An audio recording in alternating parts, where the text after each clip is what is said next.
Morena everybody, and welcome to council meeting of Monday the 4th of March.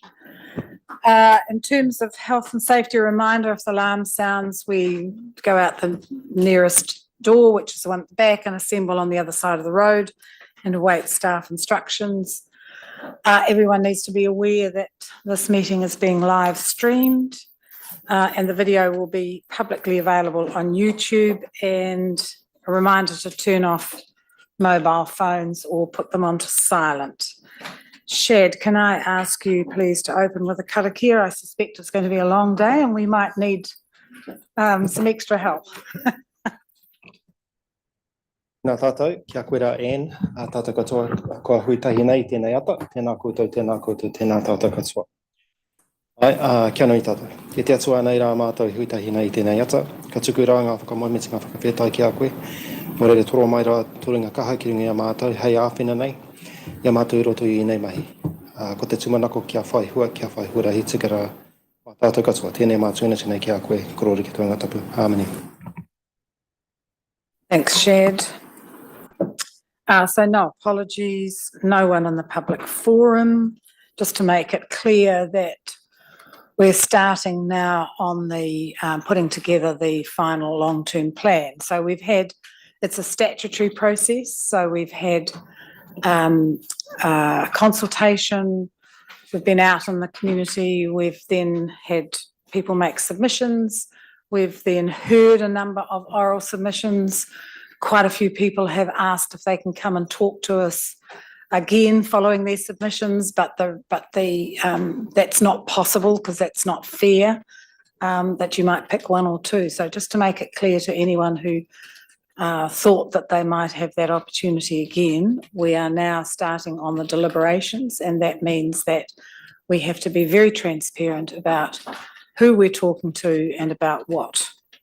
And following the oral submissions, there is no other opportunity to talk to commissioners other than in general terms. Okay, so we have no public forum today. Late items, do we have to table these late papers? I see we've got another new recommendation on street dining fees. We've got a couple of attachments that were late. Should we table those? For the official record, I think it'd be helpful. Accept those. So I've got the attachment to the financial update and an attachment to the executive report on deliberations. And I've got a paper on street dining fees, issues and options, paper on street dining fees. Bill moves, received, and Shad seconds. Thank you. All those in favour say aye. Against, carried. Thank you. No confidential business to be transferred into the open, and just to make the point, there is no, the only thing in public excluded are a couple of paper advice that refers to, it's confidential advice that refers to a couple of items on the open agenda. So there's no in public excluded items. Okay, because we have to be as transparent and open as we possibly can. That brings us to the minutes of that council meeting that was held, started on the 12th of February and went through 13th and 14th. Bill, you've got a couple of corrections? I've just got some corrections. I think 3 or 4 on spelling, which I can just give. Okay. But they do make a difference to the intent. Oh, so, okay. Yeah. But I can give those to Janie. Right. Yeah. Yep. Happy with that. Anything else from them? No, it doesn't. Good record. Yeah. Good record. Yeah. Great work. You prepared to move that they're a true and correct record? Yep. And Stephen second. Thank you very much. All those in favour say aye. Against, carried. Thank you. Conflicts of interest declarations. Chair, in terms of item 1117, which relates to the targeted rate for swimming pools, I do have a swimming pool, so I just I wanted think that we just noted the test is pretty high. Yes. People often ask, well, if you're a ratepayer, how can you set rates? Same as cabinet ministers get asked, how can you set taxes? And the test is normally that you have an interest that is greater than the average member of the public. So I think we just note that you do have a swimming pool. You're still going to pay your fee though. Okay, no deputations, presentations or petitions, no recommendations from other committees. That brings us to the first paper of the day, which is the 11.1 long-term plan deliberations. And Christine. I'll speak to this one. So this report just gives an overview of the consultation process, which, Chair, you've already covered in your introductory comments, and it brings through a summary of the feedback that we received. Probably just a couple of key points that I'd like to make is that the consultation process has been very broad in terms of its reach, and we've used a number of different methods. So there were a number of, we went to the community at places where the community was at, including shopping centres and markets and those sorts of things. The report outlines the particular locations we went and our estimate of the number of people who attended those and that staff and commissioners spoke to. In some of those venues, we also had the marble voting jar where we are asking the community give us an indication on how they felt about particular subjects.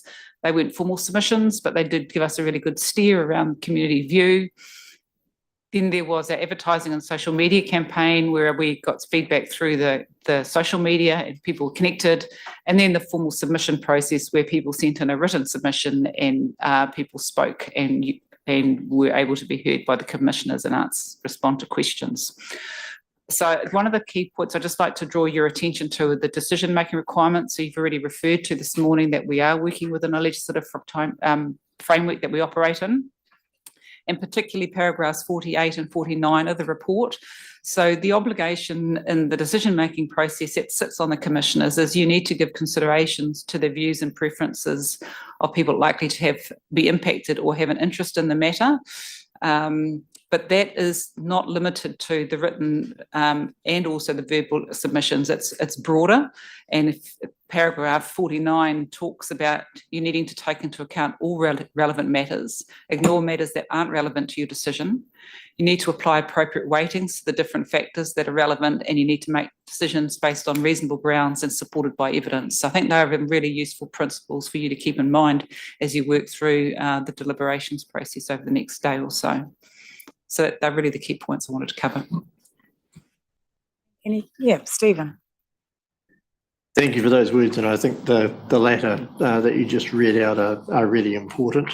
One area that does concern me around the consultation process is that we don't get any feel for the statistical validity in terms of wider community understanding. And I would have been interested to have a profile of the submissions in terms of demographics, because there is a kind of a danger in the submissions process, and we've seen it, perhaps not so much this time, but we've seen it before where one particular group goes and rallies a whole bunch of people to present a particular view.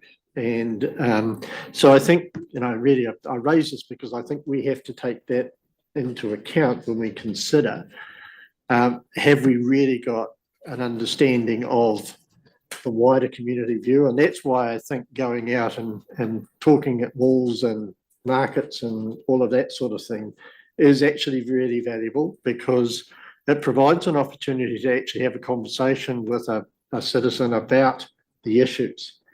And whereas the consultation process tends to be more sort of referendum-like, more simplistic, I suspect that a lot of people who made submissions, and this is pure speculation on my part, I acknowledge, but how many have actually read the document and the detail that's in the document that would give them an informed view?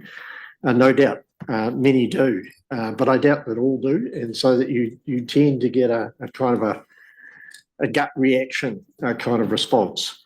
So I think, we need to be cognizant of all of that and consider the evidence, make a judgment based on that evidence and the information, as opposed to just simply a numbers game, which many people would have as representative of the community view, and I don't actually believe that it is.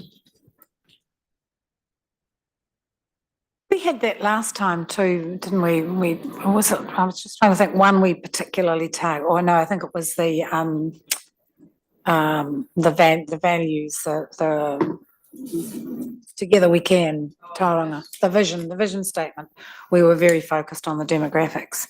We did have I think we did have one instance of people rallying round, and that was the industrial rate, where we had 113 submitters who all photocopied and sent in the same submission.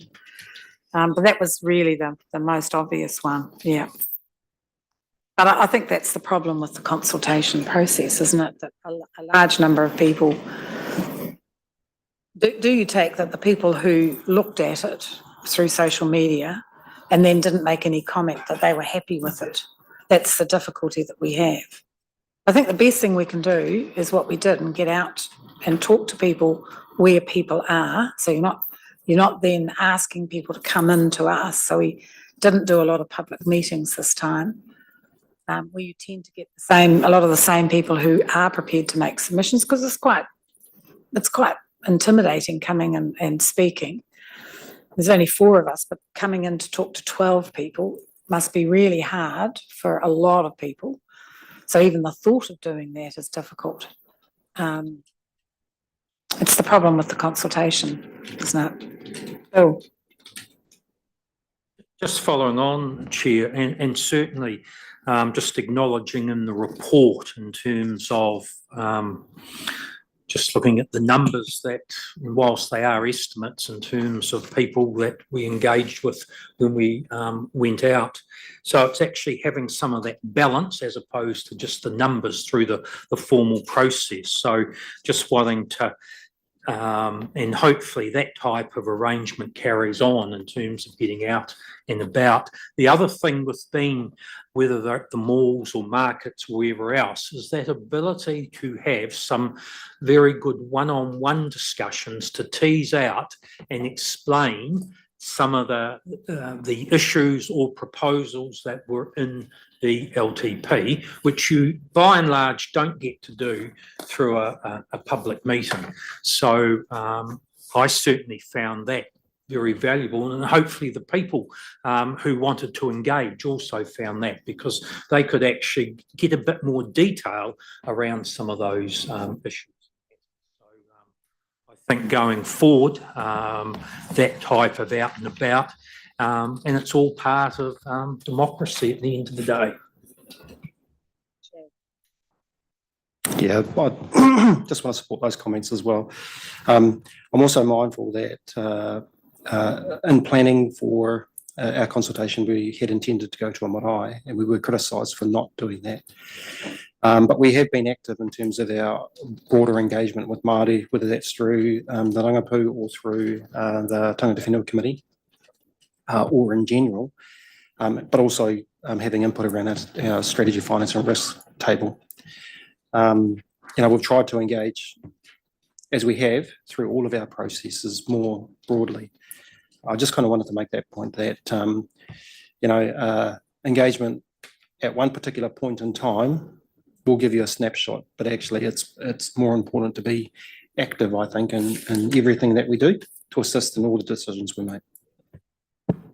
One thing we didn't do this time that I think we did last time and I found really helpful was when we actually had people from the community sitting around the table talking about the issues amongst themselves, because communities have quite disparate views of their needs even within their communities. And some of the best conversations, we almost were able to sit back whilst the community discussed trying to reach consensus on what they felt they needed in their communities. That's really hard to engineer, but I think when people are talking about citizens juries and things, that is a good opportunity to use the community to try and discuss some of those issues themselves. And it might be something that we put in our briefing to the incoming council to try and get, because you have to start early, have to start quite early with that process. Okay, anything more on that? We're only receiving the report, but I think the staff, there's been a lot of effort put in. Staff came out with us, so we had often at those stalls and markets, we had a couple of the executive, a couple of other staff, and a couple of commissioners. So a really big effort went into getting out and about, and really appreciate all the work that's gone into the back of it. It's a big piece of work. So Bill moved and Shad seconded. We received the report. Okay, all those in favour say aye. Against, carried. So that was the nice bit. Now we get to the tough bits. Financial update. Paul. Catherine. Tracy? No? Just, yes, they're all coming up. Give us the bad news. Good morning, Commissioners. The purpose of the financial update report is really to work through from the draft LTP to where the finances are shaping now.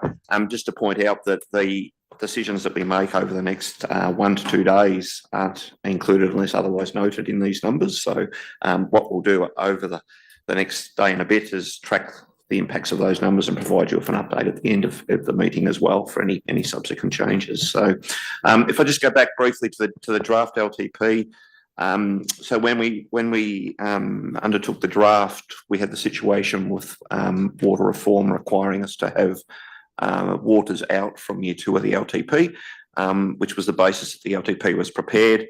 At that time, we acknowledged the potential that waters could come back onto council's books for years 3 onwards, and that was included in the appendix to the report, which Audit New Zealand signed off. So that was the first thing. Now, so our total capital program was 4.7 billion when we included the total of the waters in, which was around 1.3 billion dollars at the time. So some significant events have happened. I'll come back to waters in a moment. The first one is just in terms of our opening debt balances are around about 80 million dollars higher than the draft. That was for a number of reasons, including tracking of capital projects, some property purchases that were at a latter period in the LTP that have occurred. So that was the first thing that occurred. The second was, and most notably, was the inclusion of waters back following the repeal of the previous government's water reform. So what that has done is we've now reintroduced the waters capex and activity back into the TCC accounts. Now, we did note that the total infrastructure strategy water program was $6 billion spread evenly over 30 years. What we said in the consultation document was 1.3 billion effectively would be able to be accommodated within the numbers, and where we've landed is 1.8 billion is now back into our accounts. What that does, combined with that increase in debt levels, is a number of things. First and importantly, it does push us towards our borrowing covenants, and the amended table that's now showing on the screen effectively shows, and I'll come back to that in one moment. The other has put some extra pressure on our rating numbers in the early year. So our rates when we went out for the draft was sitting at just over 10. That has increased to 12.9, and when we add the IFF levy, that's at 15.7. Now that's the average number. When we work through at a later report, we have the movement in distribution of rates between industrial and commercial, which impacts on what the residential number. So the residential number, if that paper goes through, will be a lower number than that, and we'll come back to that in that report. Also to note is, and we reflected this in the consultation document, the need for actually higher water charges to be maintained with that water capital program coming back on, and that's now reflected in our waters numbers for the LTP. So just moving to the chart that's on the screen, The red line is where our current covenants sit with the local government funding agency. That's to achieve some very competitive borrowing rates. It also takes into account the previous IFF transaction around the transport system plan that's previously been adopted. So that is off our balance sheet, as well as the current Te Manawataki o Te Papa IFF transaction, which is still to be confirmed. So they're not included in those numbers. The debt pressure would be higher if for example, the Te Manawataki doesn't go forward. So what that shows is a very close gap between the red and the black line. So the black line is showing where our current updated long-term plan numbers are. The yellow line shows us when we went out with the draft with waters out. So what that graph is really demonstrating is with waters now back into our accounts and those higher debt levels in the first couple of years, we are very close to our borrowing limits that are set by our GFA. So that's the first point of note with that. So in terms of the approach that we've taken, is to prioritise the key transport projects in particular. They'll come through when we talk to the executive report, which shows the movements in our capital program over the 10 years and how that's been reprioritised. As I said, waters is back in at the level that's able to be brought back in, which is still below what the infrastructure strategy for waters is actually predicting, but in effect is what we can afford within our borrowing capacity in those first couple of years. Noting that the local Waters Done Well program is seeking at this stage to look to actually have some form of water entity, water CCO or council controlled organisation, which would ring fence that revenue off our balance sheet from around 2027. So the story there is really that we are moving towards our borrowing constraints in the first 2 years. That continues for the 10 years, but we acknowledge that we would seek to see some movement around 2027 and be able to actually provide more borrowing capacity through that period with a ring-fenced water entity and move further down towards the yellow line on the screen.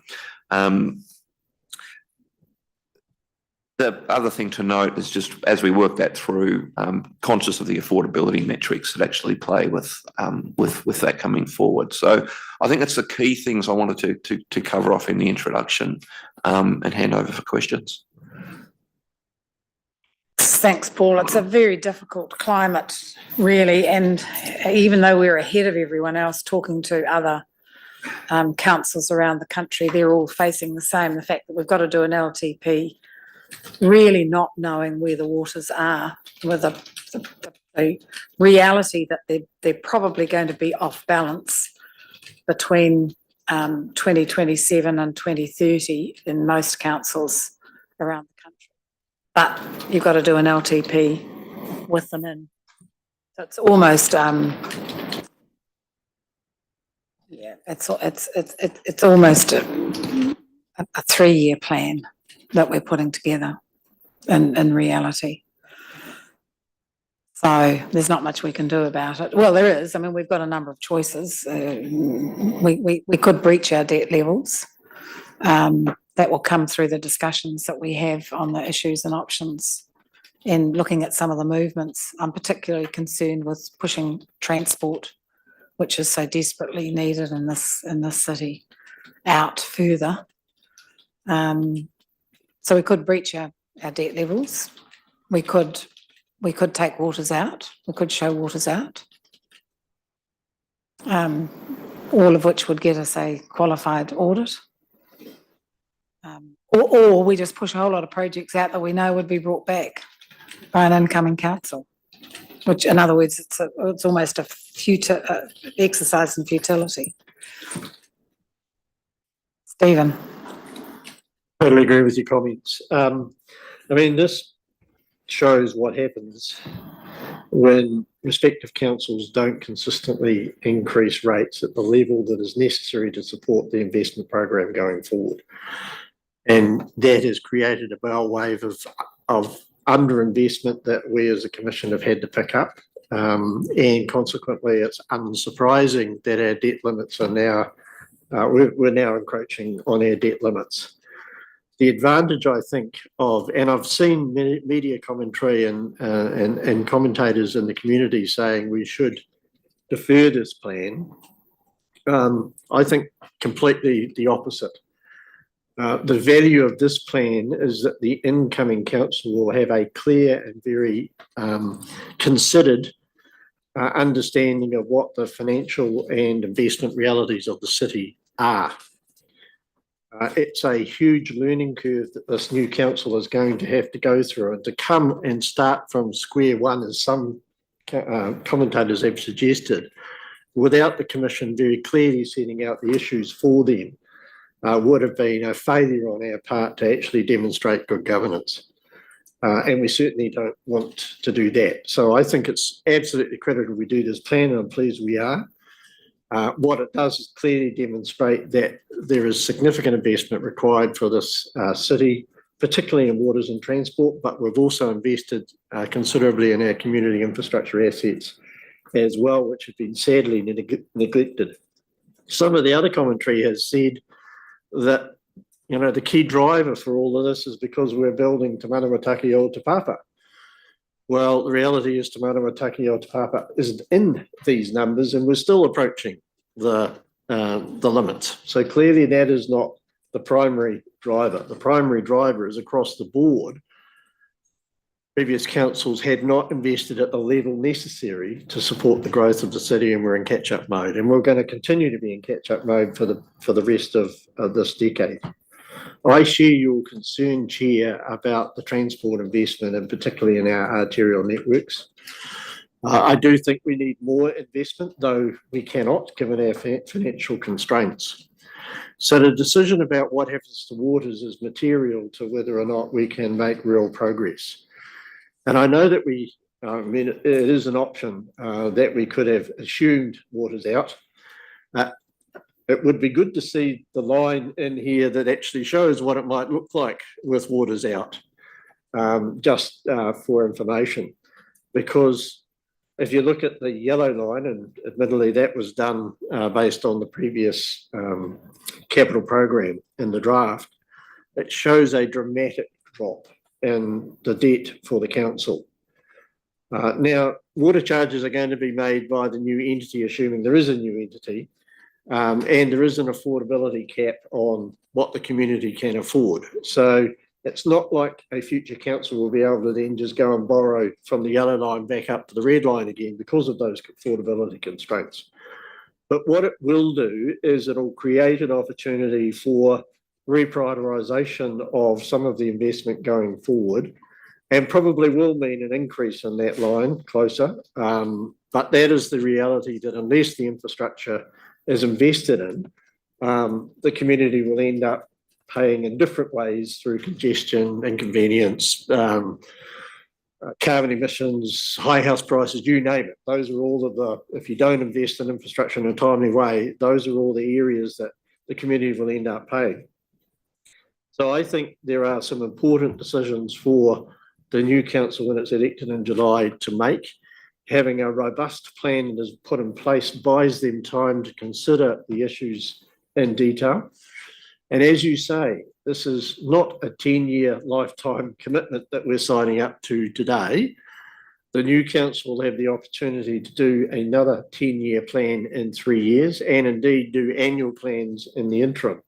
So they will still have a considerable ability to influence the spending profile from the time that they are elected onwards.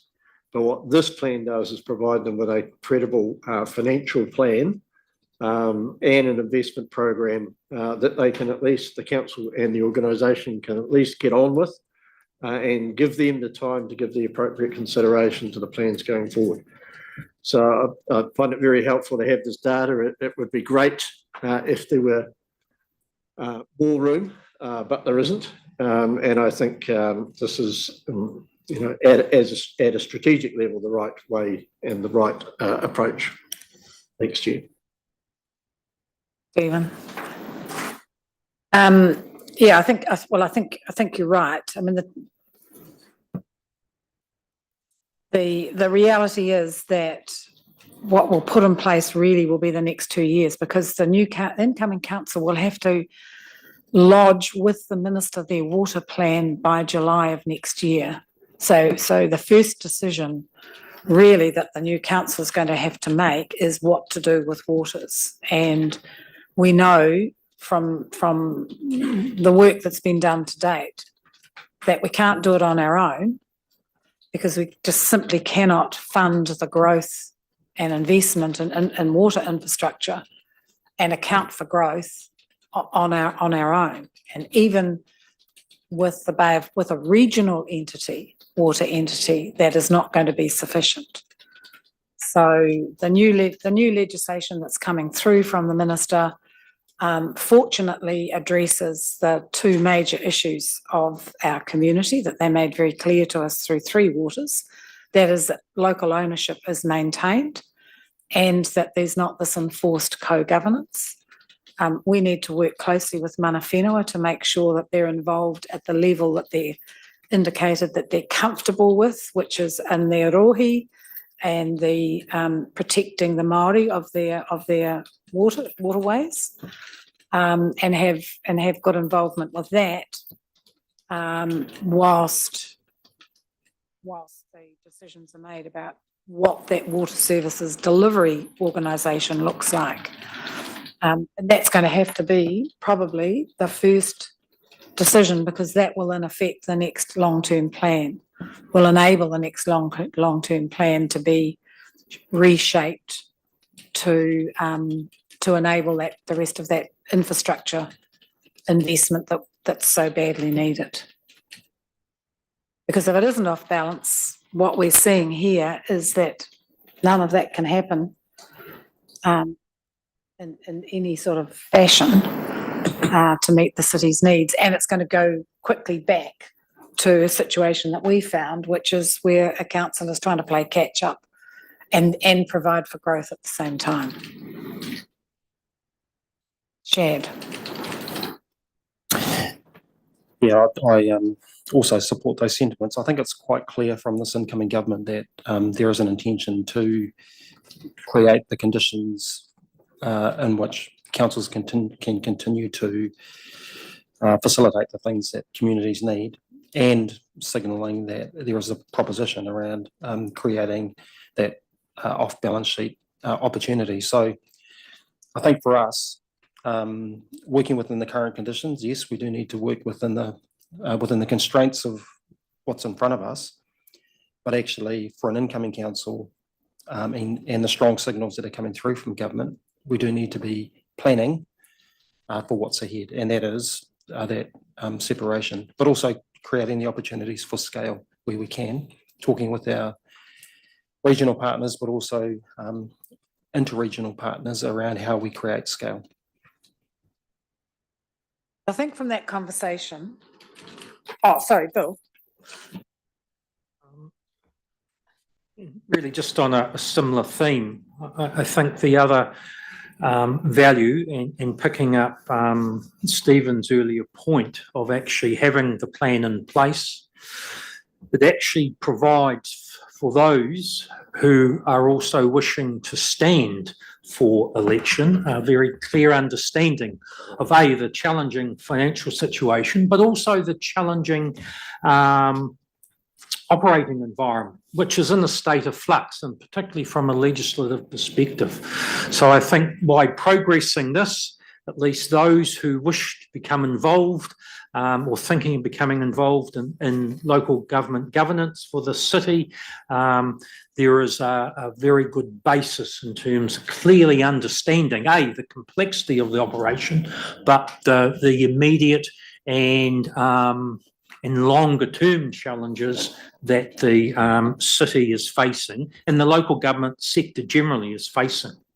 I do agree in terms of some of that catch-up required, also in transport, and but there is limitations, and we'll talk about it later in terms of how far we can go on addressing that catch up in the immediate term. And it's pleasing that we've actually made progress since we've been in place, and catch up in other areas such as community facilities and amenity, but the job is not done. And picking up the earlier point, we've ended up with that perfect storm in terms of what happens when investment is not undertaken when it should have been undertaken. And part of that, it's not just investing in the new, it's actually maintaining what we have. But I did have one question, Paul, and that just related to paragraph 11. And you talk about the IFF for Te Manawatake o Te Papa will be levied from 2026 if it's approved. So that will pick up the ratepayer portion in terms of investment of Te Manawatake o Te Papa. So what happens with the investment that is undertaken that's ratepayer funded until that period of time? Where does that get accounted for? So that's the time that the levy comes in. Once the transaction is approved, we can actually draw down, and the same thing has occurred with the transport system plan. So that levy comes into play from 1 July 24, but we're already drawing money down against that fund. So as soon as the levy is effectively approved, we can draw down, even though that the levy isn't struck against our ratepayers until a later time.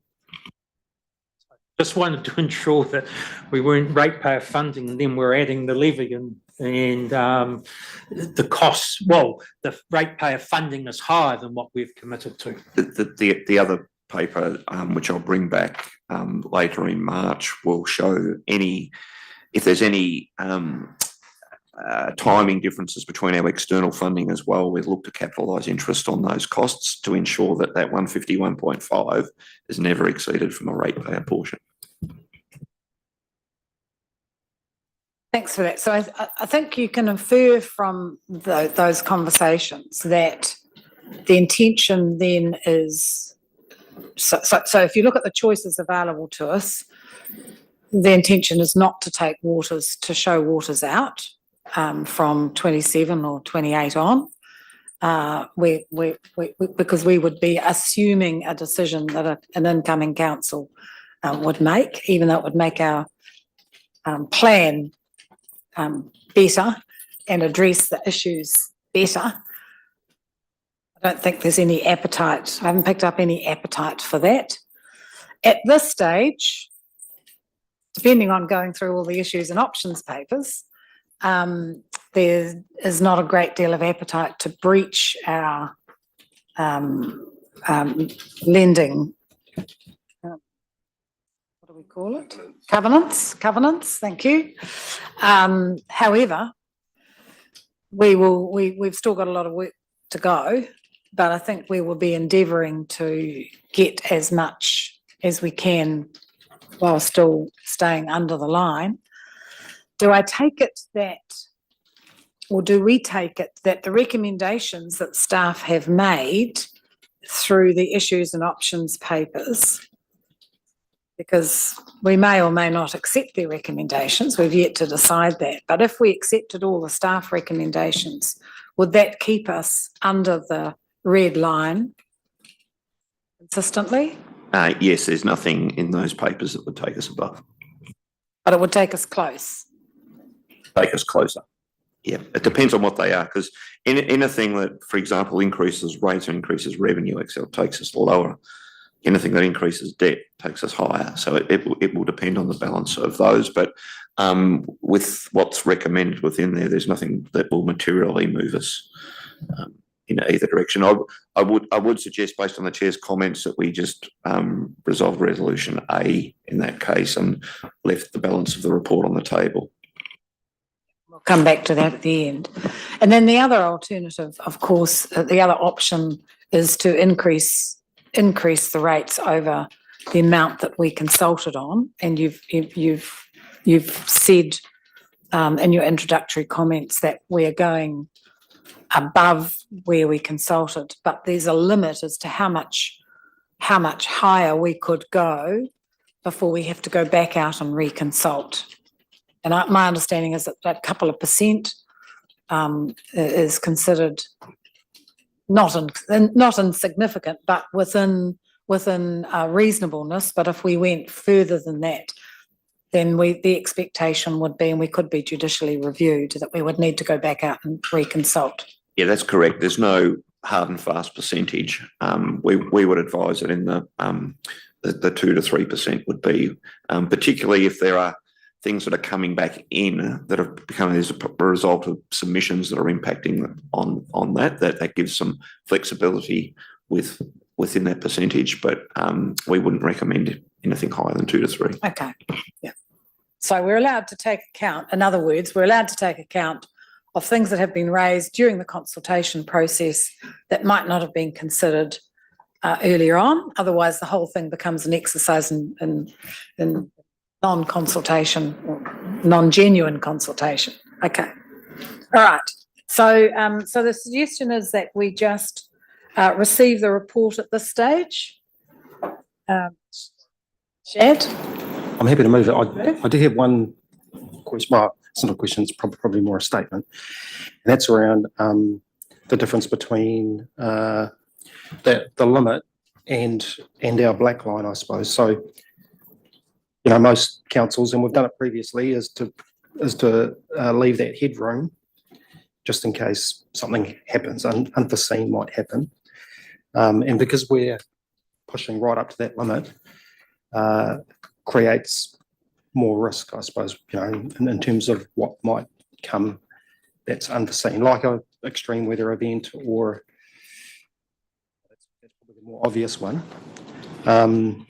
So that does kind of create more risk for how we manage those events in the future. That might come. I think that to reflect this, there's probably two elements of that. One is you're absolutely correct in terms of unforeseen events. Although the scale of those may be so extreme that we wouldn't be able to fund it within our parameters anyway. The second is just in terms of flexibility and the ability to, for example, if there was I'll use the example of a property purchase became available effectively that we might want to bring some funds forward, that may be more limited when we're becoming close to those covenants. So it's both unforeseen and flexibility and agility are the two things that would be impacted.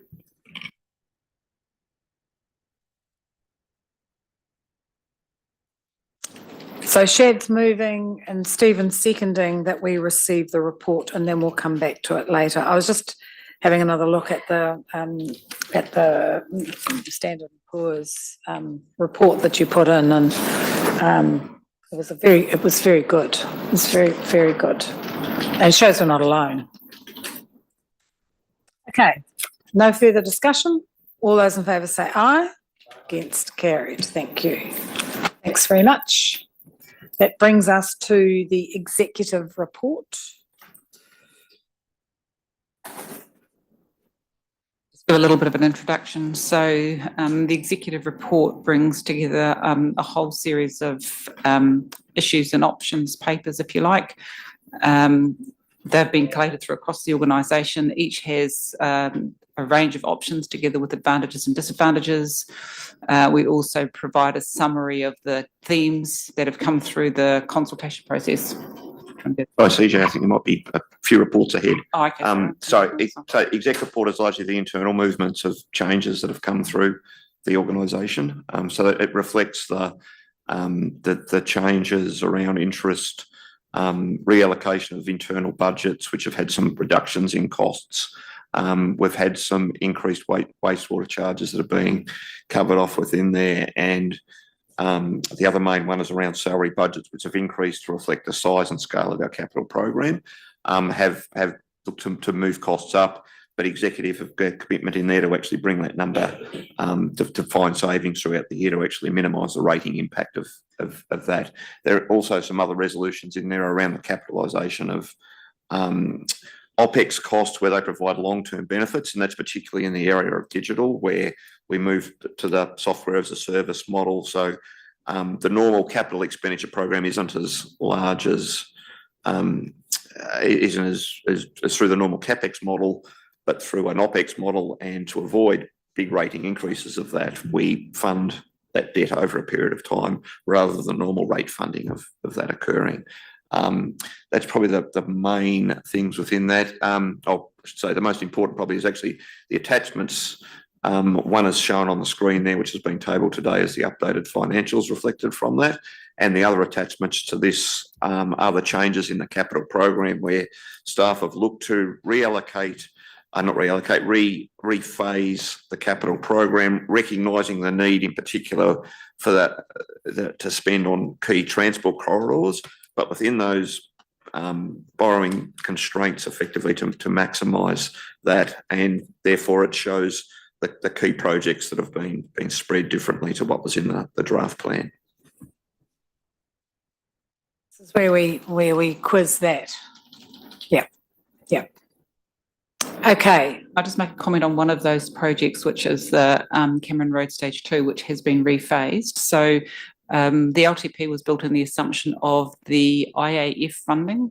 We had in communication on Friday with the IAF team, because the milestones would need to change from what was in the signed funding agreement, and because it's probably sort of significant, it has to go back to the minister. That's not to say it won't be approved and is a project of strategic importance, but the earliest that decision will be made by the minister would be late April going into May. So you just need to be aware that the condition on which the funding was approved was the agreed milestones. We do need to request for a change to those milestones. And so we would have to disclose in the LTP that we're assuming that would be the case, and what would happen if that assumption didn't hold true would be that you'd have to shift some other projects. I just wanted to flag that for you. How we've tried to phase the report is the total program is included as the first attachment, and then the second attachment is the changes and the major projects. Staff have gone through and looked to highlight in yellow the major projects that have varied. Hoping that's in colour on yours, otherwise it'll be grey. It was very helpful to have it in yellow. Yeah, I thought that's what it was. It was hard to follow, I have to say. It was hard to follow. Okay, so questions on the changes. I think the ones that concern me the most are transport. So Nick, do I take it from this that, so we had a discussion, gosh, was it week before last, on the arterial roading, and we had 20 million that we were going to apply to arterial roading. So do I take it from that we're not going to spend that now in the next 1, 2, 3, 4, 5, 6 years? That is correct. Yep. Well, I just don't think we're going to get away with that. So we're heading into major disruption.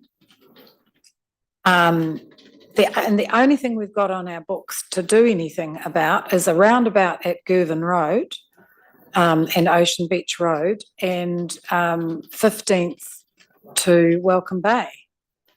And the rest of the city's just going to get clogged up. I mean, even some money to do, I mean, I've been saying for 3 years now, signage to show people coming from out west and north that if they use Tumu Drive into the CBD, the time it takes. I always look at that. 2 choices on the T&L that shows the time to get to Auckland taking the 2 different routes. I thought we were going to have that to try and get people onto Tumu Drive. So you're saying we're not going to spend any money on trying to reduce congestion ahead of the disruption that's coming with those major projects and the growth of traffic in the city? And no, that's not quite correct, because I think overall it is actually an LTP as it stands that signals the importance of transport for the city. We see an increase in the expenditure over the next few years, but we have had to make compromises, and where we have made compromises, it's not to say that we're not going to do anything about the congestion. We have many projects in the program that will do that.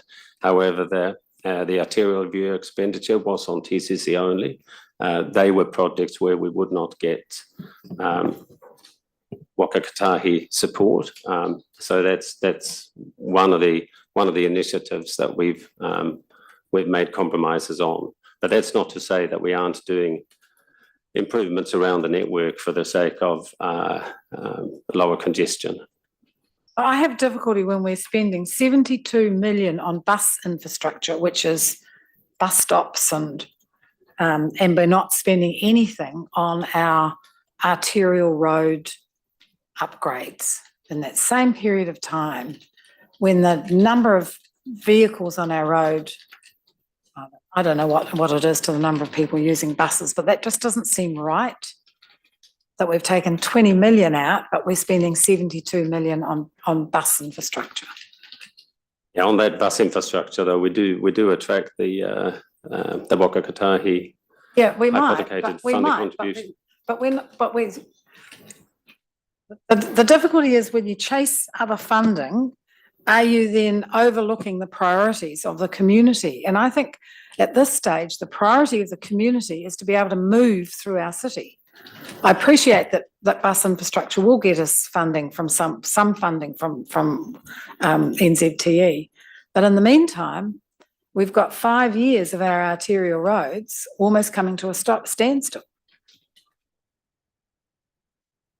Yeah, well, I hear you, and there might be something that we can do about finding a compromise and putting some money back into that arterial VVU expenditure. But like I said, many of the projects that we do have in the program, low cost, low risk, they do contribute towards lesser congestion as well. They're not just safety initiatives, and the bus infrastructure is, of course, for the purpose of finding that balance where we make that public transport and mode shift more attractive to have less people. Yeah, I'm not saying take it Yeah. out.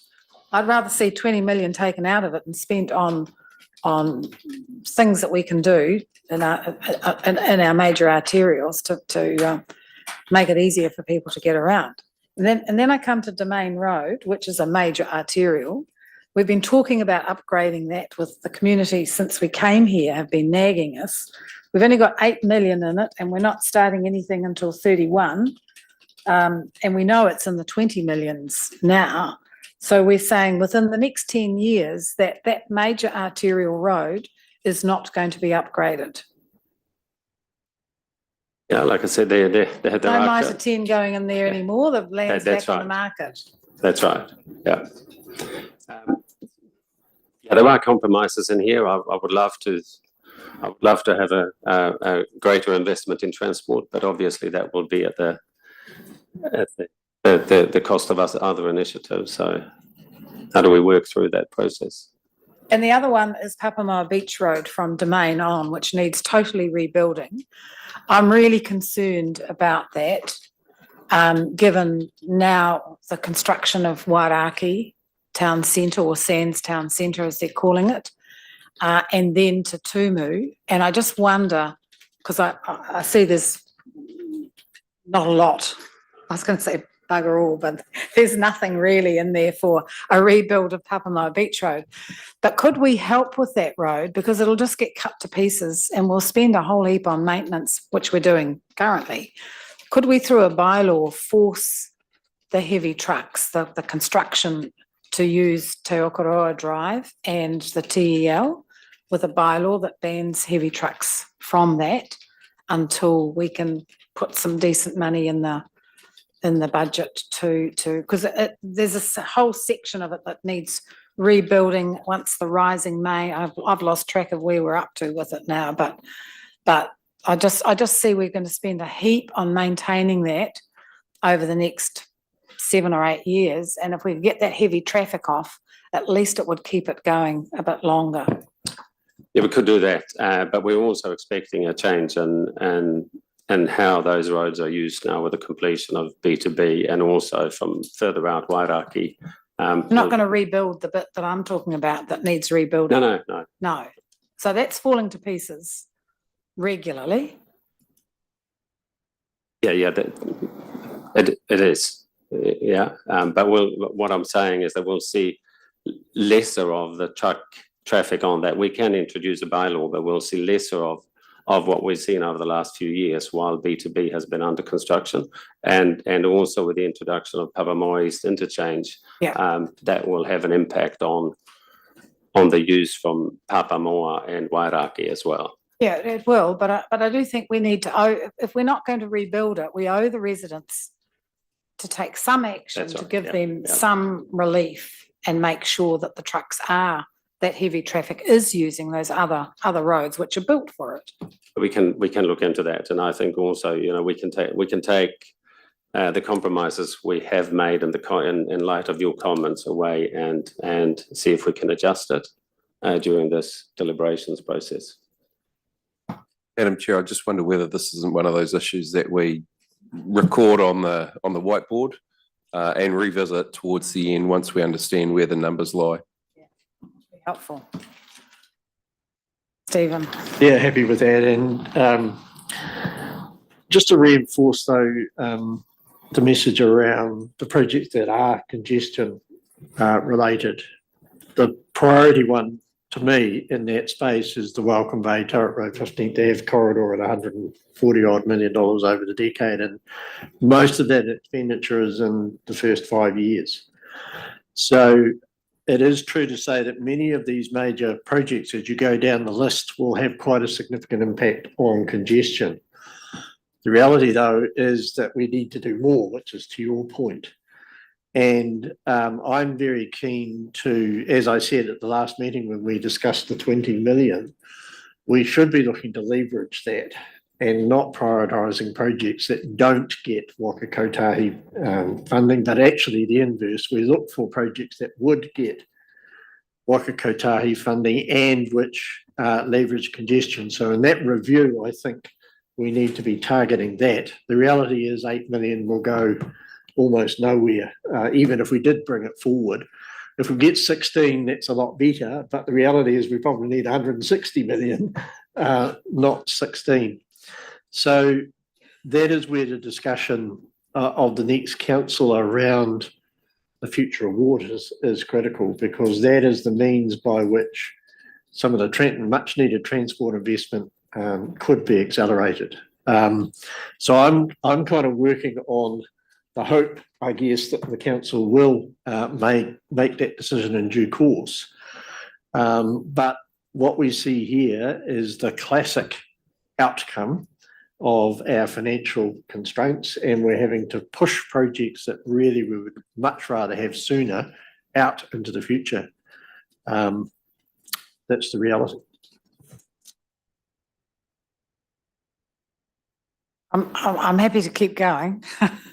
There's quite a lot of money in here for marine facilities upgrades and renewals. So we've got it in civic and city centre, we've got it in spaces and places, and we've got it in balance of programs, and it adds up to quite a large amount of money. Is that our wharves?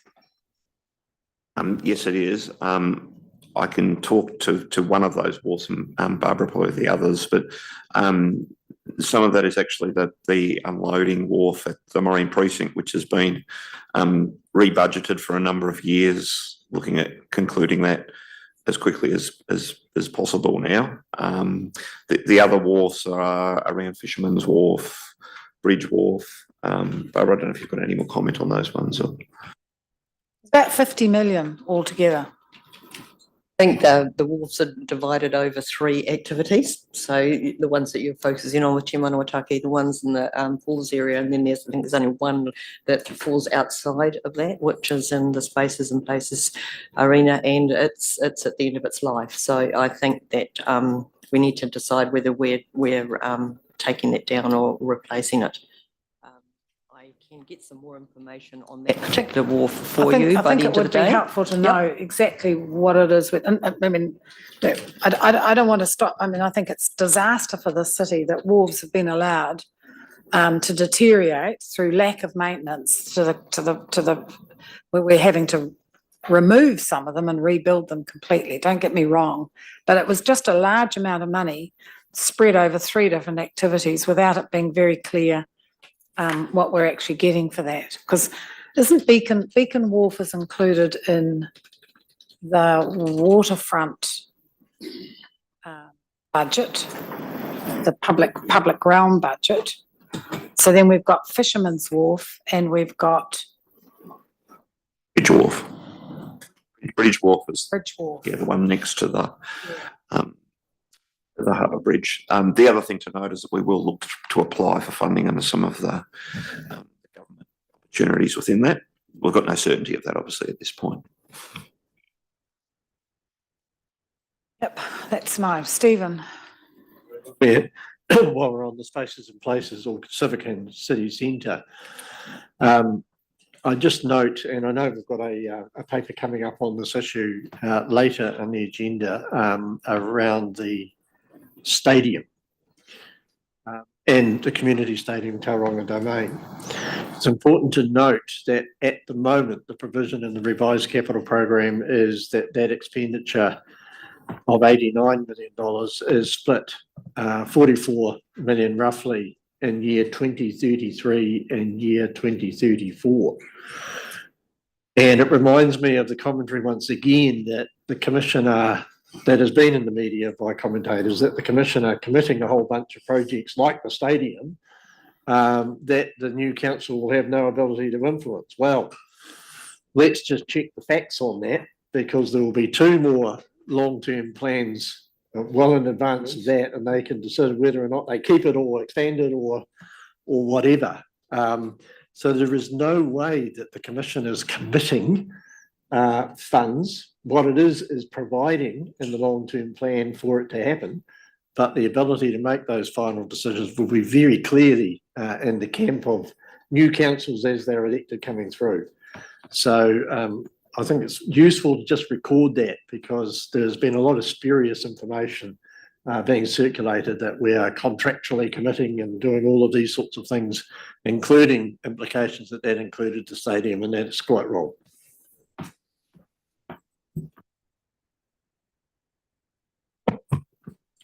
I just got a question around waters, the Waiari treatment plant capital. So in the draft, we had 220 odd million, and then reduction down to 70. Can you provide clarity around what that was? I can't quite recall. At Waiari, is that the capacity that would provide waters through to Papua? Yeah, that's right. Yeah. Waiari stage 2. It's stage 3, I think that is. Yeah, yeah. So we're retaining. You'll see that there's a relatively significant budget in there still for connecting it to the rest of the network, but the extension out towards the east is delayed. That was the provision of another reservoir. It includes the reservoir as well. Yeah, that's right. The Tumu paper explains why we're doing that. Yeah. Correct. Yes. Because the costs just continue to, because we have to go to borrow the money, just underlines the problem that local government has with development of infrastructure. Yeah. Oh. Thanks, Chair. Barbara, I was just wanting to double check that community services, community centres for 25 and 26, 11 million and 489,000. That's for both Maryvale and Gate Par. And that fully funds both of those community centres. Okay, thank you. The other question I had was around the infrastructure resilience capital works. Is that out of the resilience? Is that part of the resilience budget, or is that additional to the resilience? There was I just remember the last long-term plan, there was so much per year for resilience. No, that is out of that. That is out of that. Yep. Seems a lot more than I thought we had. That's good. Okay. It's hard to know with these because some we recognise. What are we doing with accessible streets? I thought So that's a more minimal budget than we had originally. It's quite a lot smaller. What is underway already, we're completing, and there are bits and pieces that we're wanting to connect for the purpose of Right, yeah. of maintaining that program and getting the mode shift. So where we've done bits but not connected it, so to speak. So we've sort of tried to balance that to get the best bang for buck by keeping some investment going, but the larger program is pushed out. That goes for both Area B, which is Bellevue, Otamotai, and Area A. So it doesn't, so we don't get the Granada cycleway, that's not included in here? I don't think it is included in there, no. Shame. Yeah. But Yeah, so there's a delay to that as well, yeah. quite good to have a picture of what's actually done in there. Because the community were pretty keen on that Granada Street, and it took the kids through the park and joined up with the pedestrian crossing and from a safety aspect. So I think following on in terms of its potential role as a connector in terms of some of the overall networks, I'd be interested in terms of what that. Yeah, we did decide to come back with the Granada Street consideration together with a broader arterial program. they haven't got So an arterial program. hopefully we can Cut we can see if we can find some other compromise to bring that forward again. But yeah, as we know, it's 100% TCC funded program. I think you're right to focus on the connections. So we've done 2 bits and then trying to connect the 2 up, but also some of that in Arataki in particular, trying to get safer routes for kids getting to and from school. Okay. Anything else through those? Yeah, Shad. So just one more from me. The Marshalls footpath upgrade. Is that the connection from around Barks Corner across into Pies Park? What is that upgrade? I can't. I'd have to come back to you on that. Sorry, Commissioners. I can get some project specific detail. I mean, it would just be useful to understand, given, well, mind you, I mean, with State Highway 29, that's in the upgrade there is in stage 2. Second one, I think, stage 2 upgrades for State Highway 29. Stage 3. Yeah. Stage 3. Second construction. The So first stage yeah, of it that's is buying the land and designating it. And then that's in 2035 or something to that effect. Yeah. About that time, yes. All right, so what are we doing with this? We're receiving the report and agreeing to the changes to operational costs. Approving loan funding of the operational costs with the digital services, with rates funding retirement of the debt. So we're capitalising the debt and retiring it over 10 years. Noting the operational cash flows relating to Tauranga West Capital Works. So there's a reduction there, but it doesn't affect our rates. And approve the recommended changes to the capital program in attachment 2. Through the chair, I would suggest that we stop there until we can bring those attachments back later today. So stop at D. Yep. Happy to move A to D, Bill and Stephen. Okay, thank you. Any further discussion? All those in favour say aye.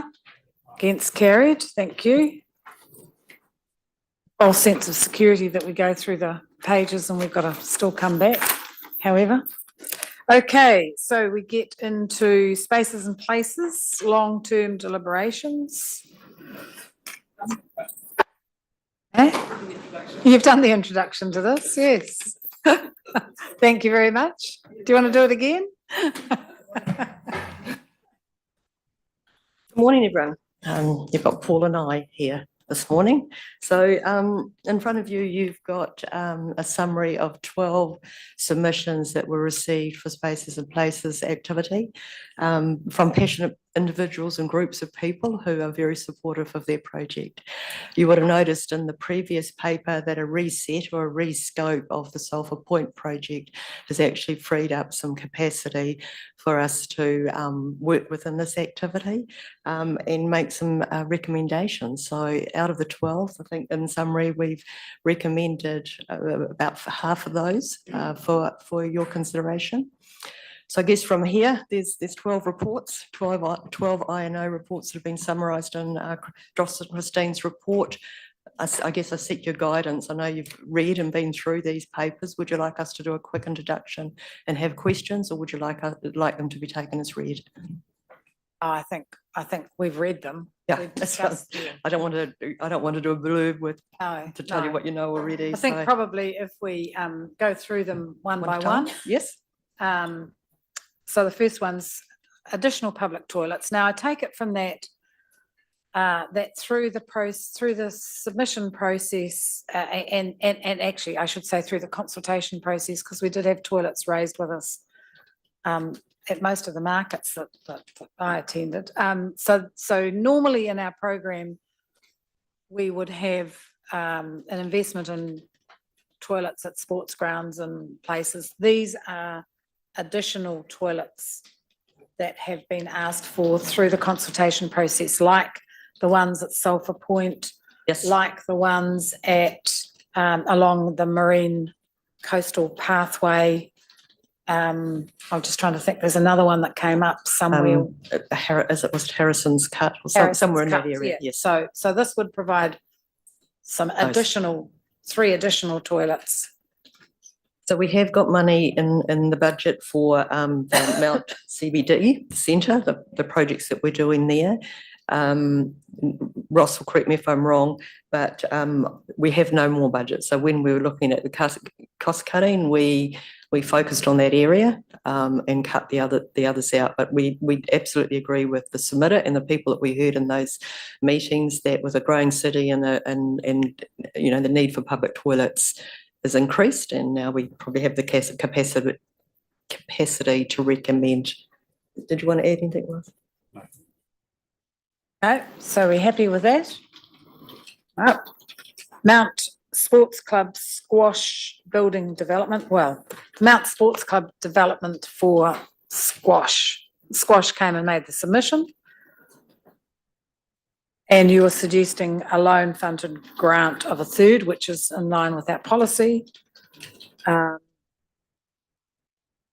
then the maintenance of that and the ongoing, they run that, don't they? Yeah, that's correct. Yeah, it's a community-run facility. Yeah. Happy with that?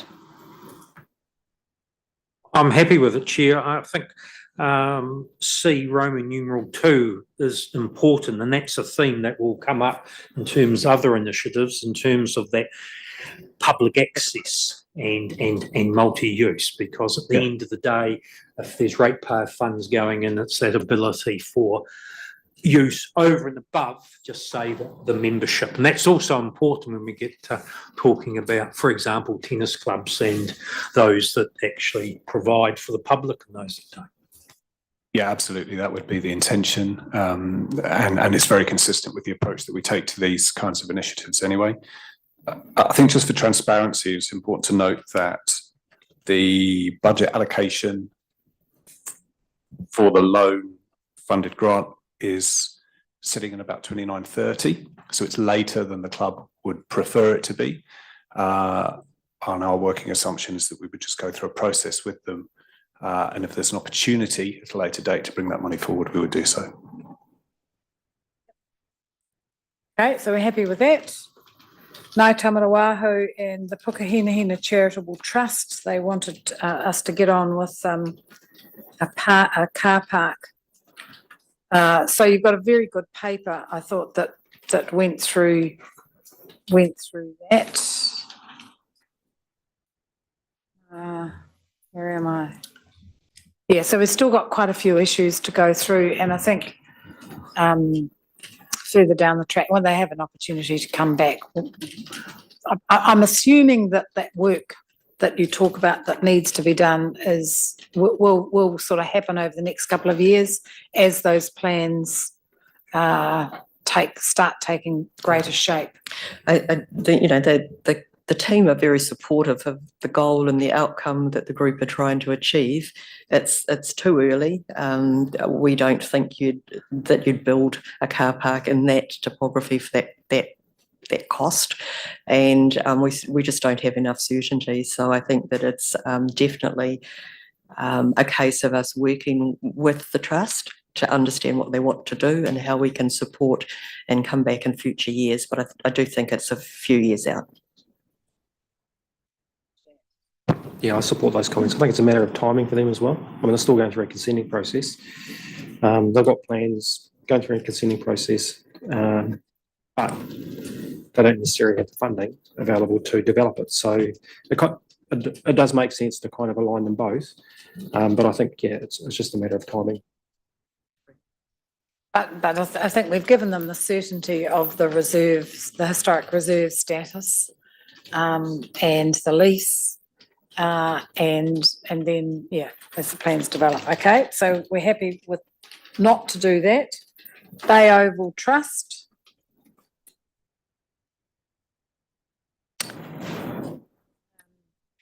I think this is a little bit of an exception in that we're recommending that we provide more funds than was requested.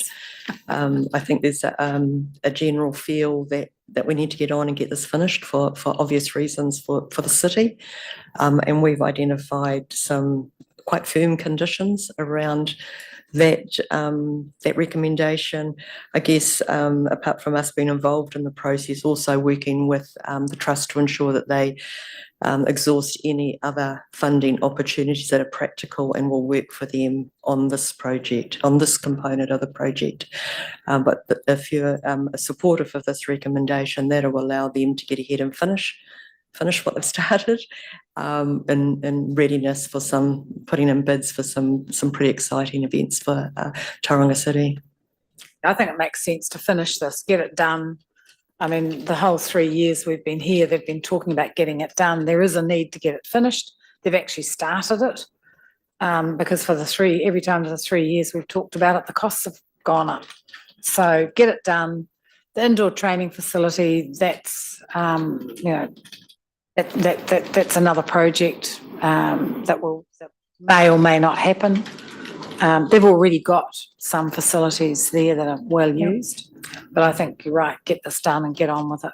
And I think I note that the training centre, while an indication was given 2 years ago, the world's moved on from there, in light of the information they provided at that time. Well, it was correct at the time, obviously, but the world's moved on.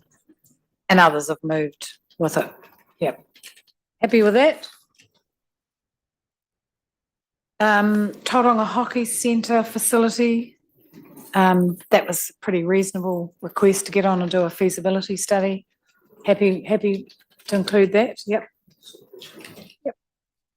So with hockey and with the master plans, and I think you noted in the report they were involved, and did they have a kind of a long-term view about how they want to operate and longevity on the site or grow and that kind of thing? So I think that's something that we need to see come through a business case for the facility. At this stage, we're proposing to support a feasibility study.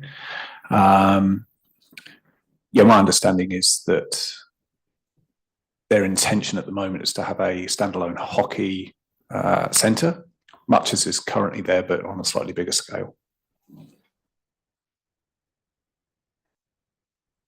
Mount Maunganui College Pool. So you're suggesting that we support that, but in year 30, financial year 2030. Is that their timing or ours? That's our timing, again, for the same reason as previously. It's just about overall budget management. And I think there's a bit of work to do there still to define and refine what that proposition looks like.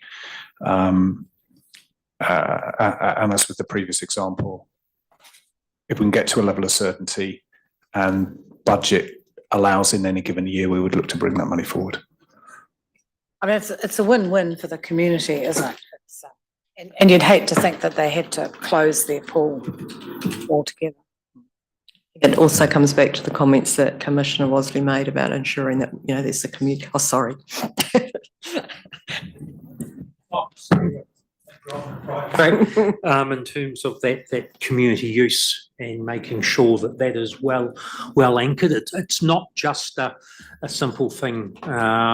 It's actually having some good discussions around what that looks like, and then that is well anchored in whatever agreement we have, because people come and go and organisations come and go over time.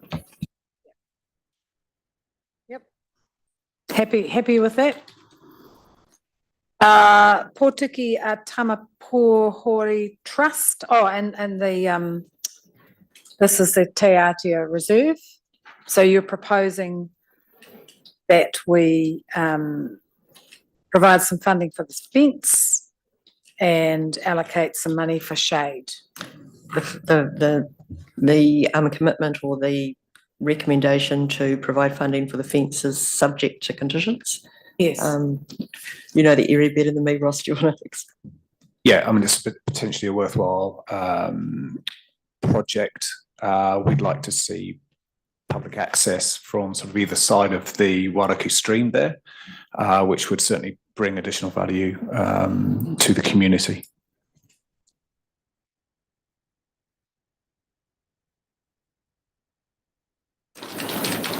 Stephen. I was just curious about the impact of the $50,000 being allocated for the shade facilities. And what does that mean for prioritisation of other areas? And yeah. It's a relatively small sum of money. We've got a sort of shade bulk fund. So I think we're recommending that it happens in about year 3 from memory. So we wouldn't be recommending it if we didn't think that it was appropriate in that area and reasonable in terms of the overall programme. And it is quite a small, it's not going to be, it's got quite a small park, so it's not going to be a huge set of shade cloth. Sorry, just a question on the fence as well. And Ross, you mentioned about conditions with access. So I think later on, I think Blue Haven talk about the connectivity between their, or the seeking funding for their that stream corridor stream in the corridor. vicinity. Yeah, and so there's a bit of a gap there, and I assume this is the gap to get access from where they are and Wairakei through to Parton Road. I think in the report it notes there's a gap in connection, and I assume this is the gap. Yes, that's correct. So if you imagine you're at Gordon Spratt and then you cross the road, you can come down through the stream corridor there. There's then effectively a gap to the next section of the walkway, and you sort of have to cross the stream. This would help to join that up. Okay, and that'll be part of your negotiations or conversations with. Correct. Right, thank you. And just at the diagram on page 149, the writing's blurred and small. Is that the T&L at the base there? The bottom of the picture. A TEL, sorry, at the bottom of the picture. Is that? Is that the right place? I've got the C at the top, I think. I can't read any of the writing on it, so I can't see where I'm looking. My geography out there is not amazing, and I haven't got my reading glasses with me. You won't be able to read it. That's so blurry. You wouldn't be able to read it. Does it say Highway 2? Because again, I'm just thinking. So. I'm just It says thinking. State Highway 2. Okay, so I'm Sorry. thinking of pathways for tsunami retreat. it's going to. I think that is certainly something that we can put into that mix. Not sure if it'll quite work, but certainly it will be part of the mix. Worth raising. Yep, absolutely. Okay, well, the next one is the Wairaki Stream Corridor Works. That's Blue Havens. And you're suggesting that we don't allocate, we have a budget, don't we? Yes, paper tells us we already have a paper. They're wanting to lift the level of service. We've been down that track before. Let's not create another park and ponds and headache for another council. That's our view. Yep. Still on Wairaki. Yes. I just had a question, Chair, in terms of, and I was looking at para 5 on page 155, in terms of the developer not required to pay DCs for reserves, but they'll provide land for and develop reserves in accordance with our open space level of service policy. Given some of these requests, is there a policy deficiency in terms of what is required and then people wanting a high level of service when those reserves are provided by the developer? We're going. I'll go first. And Christine might have it. We haven't talked about this, but it is something we've talked about in the Spaces and Places team. Is, you know, you've got the IDC is how we should be developing something that's a little bit more formal than a policy that we can actually influence earlier on in the process. So we want to take some time over the next year or two to look at our policy. I guess a real example that we've talked about quite recently is our roundabouts that we require people to have in the middle of a subdivision. We could have less of those, you know, we could have less of those planted and more car park to reflect the changes in legislation. So from my perspective, I think it's a piece of work. I'm not sure if Christine would, what you think, Christine? Just in terms of the greens, the open space, recreational space, we've done a lot of work with the developers over the years to come up with that level of service. Some areas like to have a higher spec level of service, and where we've accepted that in the past, we've done it on the basis that there's a targeted rate over that geographic area to reflect the higher level of service. So there's two. One is in respect of the Paispa, the lakes area, where they have a high level of service in terms of the green amenity, and also in some parts of Papamoa where there is a high level of service. But it is also, once you accept a higher level of service, if you didn't have a targeted rate, it all just adds additional burden onto the ratepayer. And the conversations that we had back then was that there are lots of older parts of the city who aren't even anywhere near the standard that some of the newer parts. And so actually to try to keep some balance across our city in terms of the level of amenity that our community is getting. I suppose that sometimes people can't have it both ways. So I just find it somewhat ironic, that's all, in terms of the developer provided a level of service and then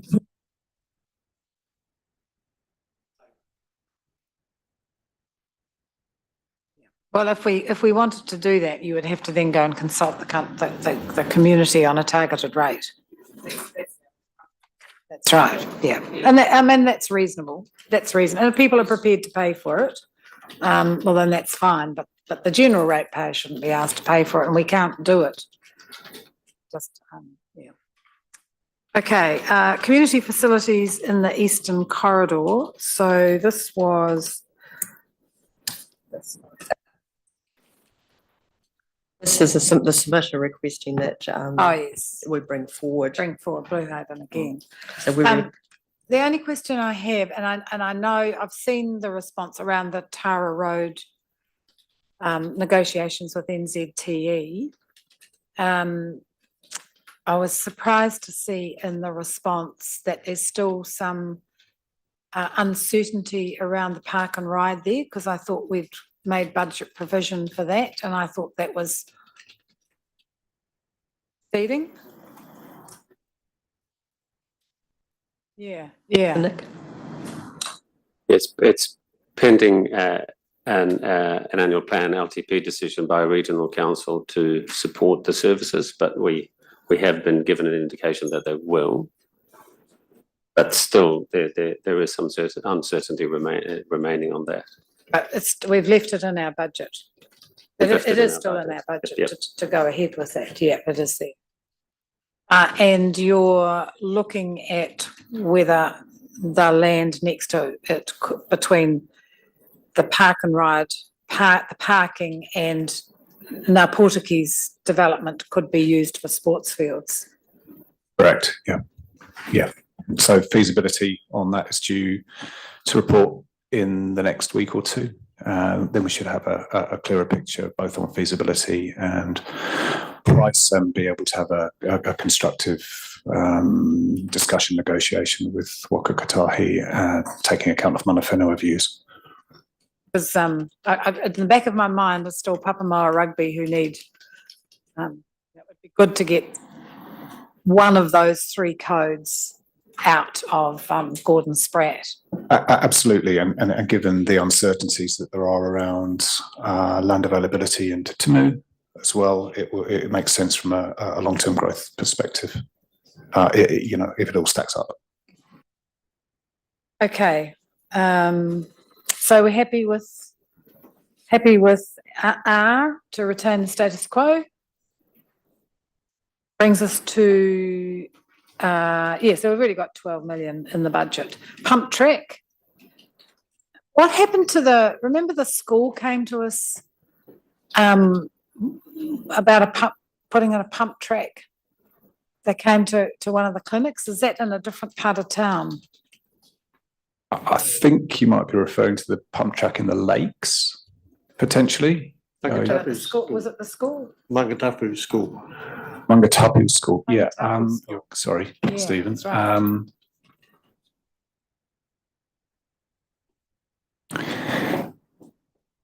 Maybe you can come back. I'll come back to it. Yeah. on that. Sorry. But I think what you're saying is it would be good to go ahead with something, even if the location needs to be investigated because of the old landfill. Just noting that that budget is pushed out. Balance the books. Yep, happy with that? Okay.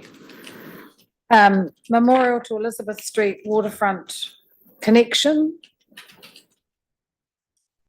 I think we're happy with the status quo, aren't we? Bill? Just double checking, because part of that previous approval was for those nodes at the end of the avenue. So That's it's the just status making quo. sure that that's all there. So the budget that we've got now for clarity is the nodes, and in some cases some beach replenishment, Yes. and the connection to Tunks down here. And there is some money in that budget to get some definitive response from learned people as to how successful we might be going forward if we were to continue that walkway, a $28 million job. And that, I know it isn't a big budget. Have we got definite prices yet for the development of the nodes? No, that's what the team are doing, plant procurement plans at the moment. So it is, the project started, but we don't have defined costs for those yet. Right, because I think our priority would be to get the nodes done. And if there's money left, then pursue the court. Okay, yes. Yeah. Is that right? Is that where we are? To get the nodes? Get the nodes. Yeah, because I know there's not, I can't find the amount, but it's not a lot that's left, is it? No, I think that, correct me if I'm wrong, Paul, but the 600K will be OPEX to do the investigation. The 6 million and the CapEx will be to do the nodes. Yeah. Okay. Okay, future of auto, so we're all happy with status quo. Future of Automotai Pool, attachment 12.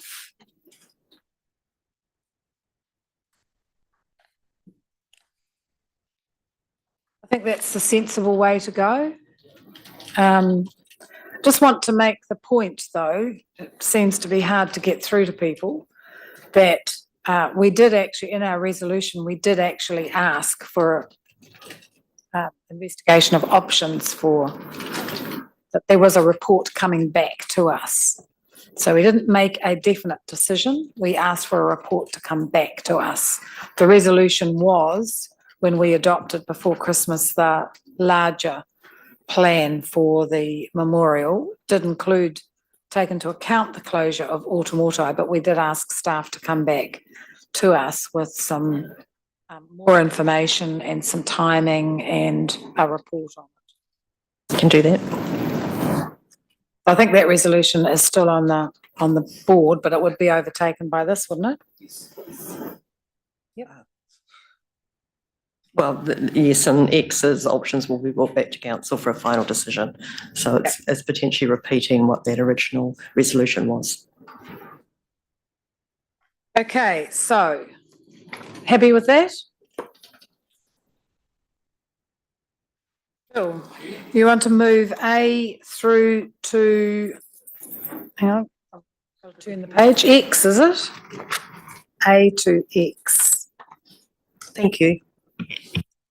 And Shad seconds that.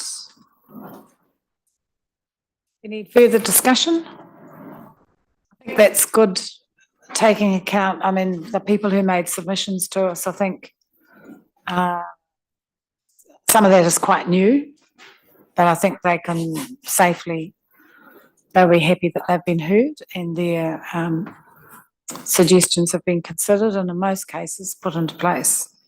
All those in favour say aye. Against, carried. Smart Trip. So similar to the previous report, I presume you're happy to take it as read, and maybe if I just go through and speak to the few key resolutions. I think you know Sarah Dove, so Sarah's involved in this project for some time and drafting the report. So we got a really clear message from the community around not wanting us to proceed with a full business case and proceeding at this point in time. But subsequent to the LTP consultation document going out, there were some quite significant changes, and they're noted in Resolution C, which was that the coalition agreement with the Act provides for reducing congestion and improving travel reliability, and specifically to work with Auckland Council on that opportunity.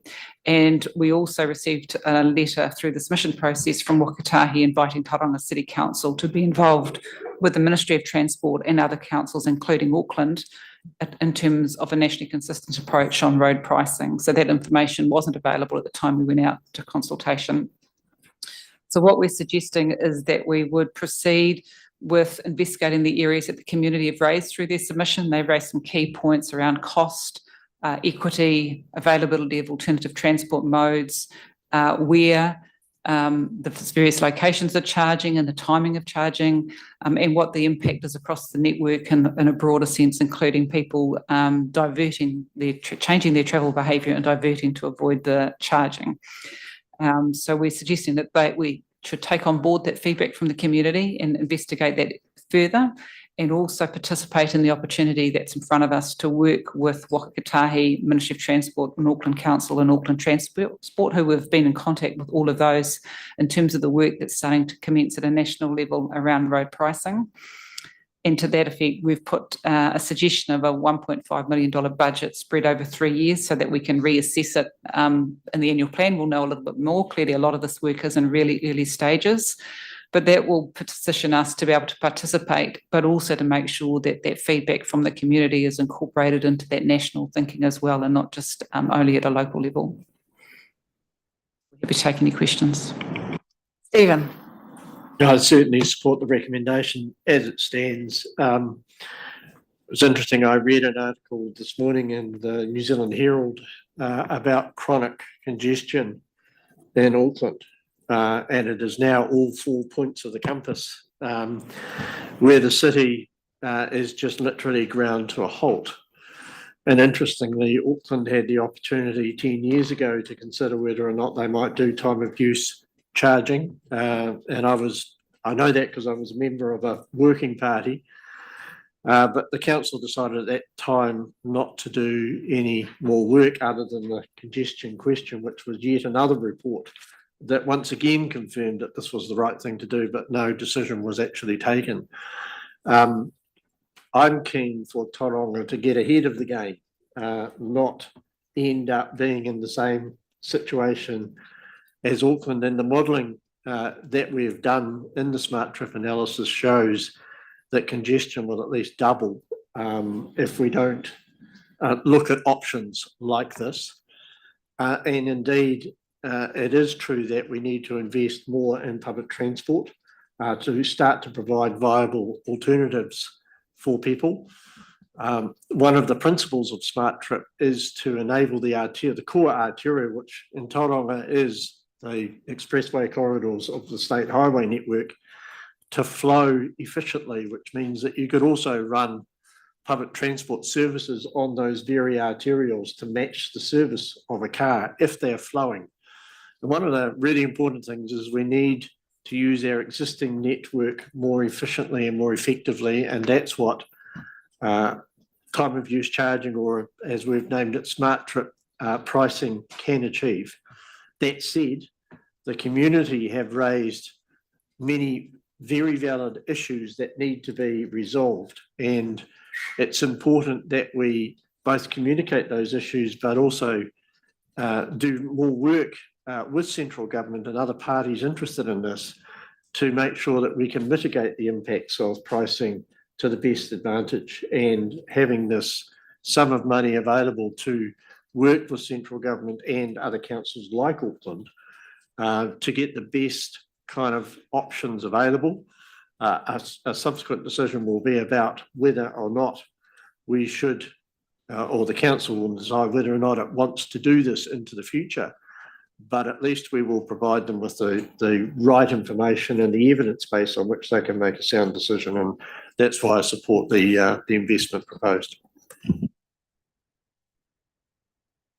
Thanks, Chair. And just following on from Stephen's comments, I found the submissions, notwithstanding, there were a number in opposition to the concept, but the breadth of submissions did raise a range of issues, and that Stephen's just touched on, and certainly those are outlined in terms of the recommendation in D1. So that's why I'm happy to support going to the next stage, and let's get some good information in terms of that from a local perspective, which I think is important, that we can feed into any national changes. So at least then we are reflecting A, the concerns of this local community, B, how some of those concerns may well be mitigated, as opposed to then just responding if there is legislative change. So we are actually being quite proactive,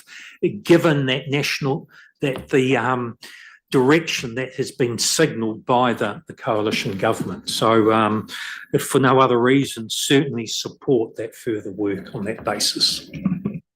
Take it, Stephen, you're moving it, and Bill, you're seconding it. Do I take it from that? Okay. Shad. Yeah, really support the recommendations. And in a previous life, I worked for the Ministry of Transport 20 odd years ago, and this was a discussion back then about road pricing and what was happening in London around congestion charging. So this is not a new issue. Even tolling here in Tauranga is not a new issue. We've had tolls here since, I think, 1988 or 1989. So the prospect of paying for access is not a new thing for our community. But like as Bill said, I think we need to be proactive in that space. I mean, tolling was proactive for our community to get ahead of the game, and we need to be in that position again to take advantage of, to be able to influence and take advantage of what's in front of us. Some of the issues that community raised, and I think, I'm not sure we did necessarily a great job in communicating, but some of those issues around equity and the existing tolls and fuel excise, those would be addressed, you would think, through the investigation and through the studies.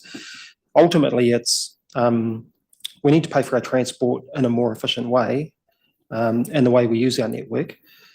So the removal of tolls, the existing tolls, and the removal of fuel excise, and you pay for what you use, is a more efficient way to either, to gather revenue and then to reinvest back into the transport network. Because at the moment, we pay fuel excise, goes into a bucket, and government makes decisions about how that money's spent. But in terms of the proposal that we went out with the community, a clear focus on reinvestment back into our existing transport network. Again, really supportive of this approach. Yes, local government is such a creature of statute, isn't it? It's created by central government, and so much of what we do is dictated by central government. And there's sometimes local government sits back and allows things to be done to it and reacts when central government. And I think of some of the crazy things that we have to deal with, and the liquor licensing is a classic, where that debate all happens down in Wellington, and then they make all these rules, and then we have to implement it, and it's not practical. It doesn't reflect a sensible way of talking with your community, and you end up in endless processes. So just like the Three Waters discussion, which was all happening led by central government, we took the opportunity to talk with our community and relay our community's concerns down to Wellington. They didn't listen. Perhaps National did, because they have now allowed local government to work out the best way to manage those three waters, and still put some oversight over that, both from an economic regulator and from a standards regulator, but essentially allowed local government to take part in deciding its own future. We're doing the same now, I think, with transport, and this isn't a new conversation. It's been happening for a long time. We know that petrol excise duty is dropping dramatically and will continue. And we know, anyone driving on our state highways knows our roads are in a poor state. So there just isn't enough money to go around to do the things we need to do. And I'm really worried that we're now, as a nation, with our roads facing what we faced here, which is a massive backlog of upgrades to bring our state highways up to a modern standard, let alone then cope with the growth of the infrastructure growth that we need to take us through the next 20 years. So it makes sense that we get involved at an early stage so that we can be part of the discussion rather than reacting to the discussion. And again, when we give a briefing to the incoming council, we'll be encouraging them, because we got some really good information from our communities, even though it was mainly negative. And perhaps a lot of that was because we didn't explain it well. It's quite a complex issue, but I know from the opportunities we had to talk one-on-one with people, again, we got rich information from them, because they raised many of the issues that the wider population raised, but they had a better understanding of what we were talking about. And I think you said many of the groups that you spoke to actually came out positively rather than negatively. But we've got some really, really good information to feed into that process, which needs to be fed into the process early on, rather than sitting around a select committee table making a submission, because it's much harder to change the legislation at that stage rather than be in where you're crafting any legislation that might need to come forward. So I support the motion. I think it's a really, it's a good process that we have followed here to date, and it's a good process that's continuing on. Right, nothing else? Did you want to say anything? No, we've said it all, have we? Okay, so moved by Stephen, seconded by Bill, A to F. All those in favour say aye. Against, carried. 10 10:32, we're going to take a break. 5 minutes and then we'll get on to waste. See Dan sitting there eagerly awaiting his turn. It's like Grand Central Railway Station, isn't it?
talk waste. Let's talk waste. So the, Welcome. Dan? well, just by way of introduction, the current LTP that we are operating in has got a significant investment level for sustainability and waste infrastructure. We're not supposed to change that. We're keeping a significant investment in there, but we are changing direction with the changing circumstances of the private sector, cost increasing, but also wanting to treat it more as a regional or sub-regional issue is an important part here. We're suggesting a change in direction for our investment in waste infrastructure. One is to invest in processing capability and capacity in the region. What we do now is that we put it on small trucks onto big trucks and cart it away. And so there's a significant improvement in terms of how we could process it and do better in that space. Secondly, invest in organic processing capability. And thirdly, to make minor improvements to Tauranga, which we need to, for operational purposes, basically to keep it going until we have these new investments decided on. And I'll hand over to Dan and Kaylee, who are here. Is there any questions? No, that's all good. Just some questions. So first of all, it's a very good paper, and I really congratulate you on the work that you've been doing. This is a fast-moving, I was going to say industry, but it is developing as an industry, isn't it? So I guess my first question to you with what you're proposing in here is there's a moral responsibility, if you like, for council to do certain stuff. So what I'm wanting is reassurance from, the only thing I'm worried about is the organic, because as we've seen with the C&D, we spend a lot of time looking at C&D and talking about that, and actually private enterprises come in and taken over that. And I think we've got 2 companies willing to do that. So are we going down the same track with the organic? Do we think that that is likely to where there's muck, there's money, isn't it? So is that likely to be overtaken by private enterprise? Or is what you're proposing what you believe is the responsible, and I use moral in a wide sense, for the council to be making sure that it takes care of, and your resource centre? Is that where you see whatever happens in the private sector with private investment, that's really the core business of local government? Thanks for the question. The main difference here between C&D and organic waste is the C&D waste, the council didn't own C&D waste. That's a commercial related activity, whereas the organics from curbside is waste that we would own and we have the responsibility to manage and deal with. And so that distinction is made up right up front, and we can control where it goes. And so it's far less risky in that sense. And so was there anything you wanted to add?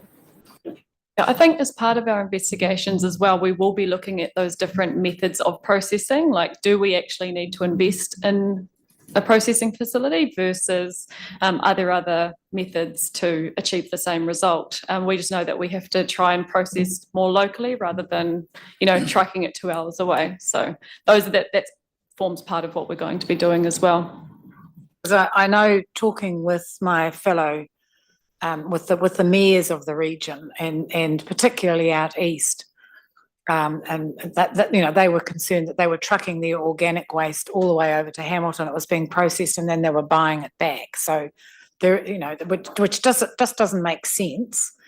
But there could be a private operator locally who actually does the composting, and it might be more cost effective. But what you're saying is that we deal with the waste. We have a responsibility to deal with the waste locally, which enables us to be talking to people about how they create waste and what waste they create, etc. So it's that circular conversation. Yeah, there are conversations happening with Kauro and Whakatane at the moment about different options. So, but yeah, that's essentially it. It's just when we say locally, whether it's regionally or That's right, sub-regionally, Yeah. but also looking at contractual obligations that we have as well and how those tie in. So, yeah. Stephen. Thank you. I support the thrust of the paper. My only query was though, I'm still, despite paragraph 5, I'm still a little bit unclear what a schematic design is. It seems a reasonable amount of money, $1.1 million. What does that actually achieve? I'm not clear. Yeah. So when we went through, so what we want to do is you've got a new resource recovery park required in the northwest, and Tauranga needing an upgrade and becoming a resource recovery park as well. But how they tie into each other, what services are required at each, how do they complement each other?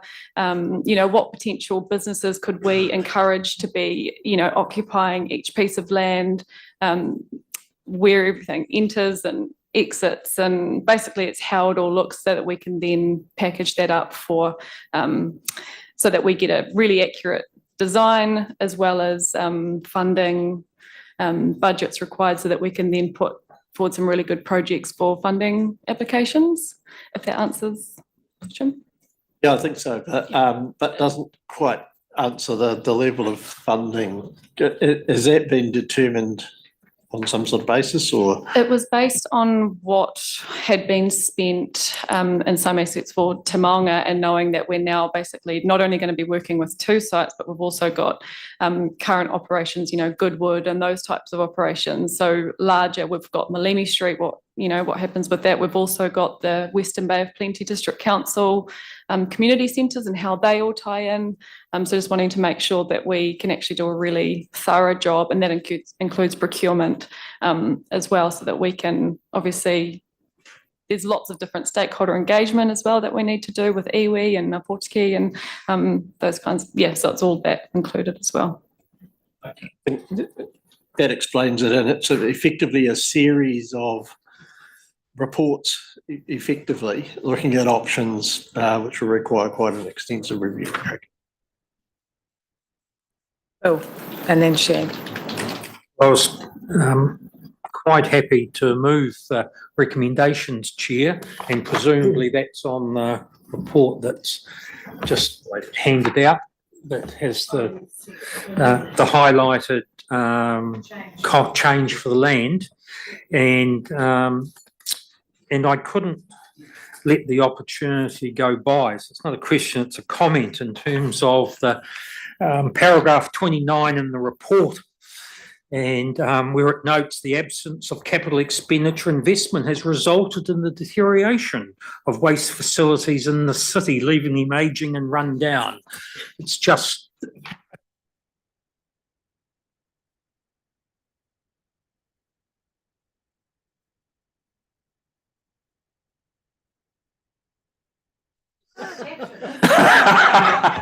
and it doesn't matter what area, it just seems that theme comes up time and time again. So, But they're keeping your rates low to CPI, you stay where you are, which means everything stays where it is, except that we know that buildings and facilities don't stay where they are, they deteriorate, especially in an ocean environment. Apart from that, just everything stays the same. Shared. Thank you. Yeah, I'm happy to second the report as well. I suppose just a couple of comments around, when we first started, curbside was a key. Well, there was a lot of noise around curbside, but actually seeing the impact and the benefits that curbside has provided in terms of reducing waste is remarkable. 50% less going to landfill. But just in terms of this proposal, and we've applied for some of the previous funding and been successful, particularly through MFE, and there's still the waste minimisation fund available. So we could still tap into that to assist with these proposals as well. there's still that opportunity.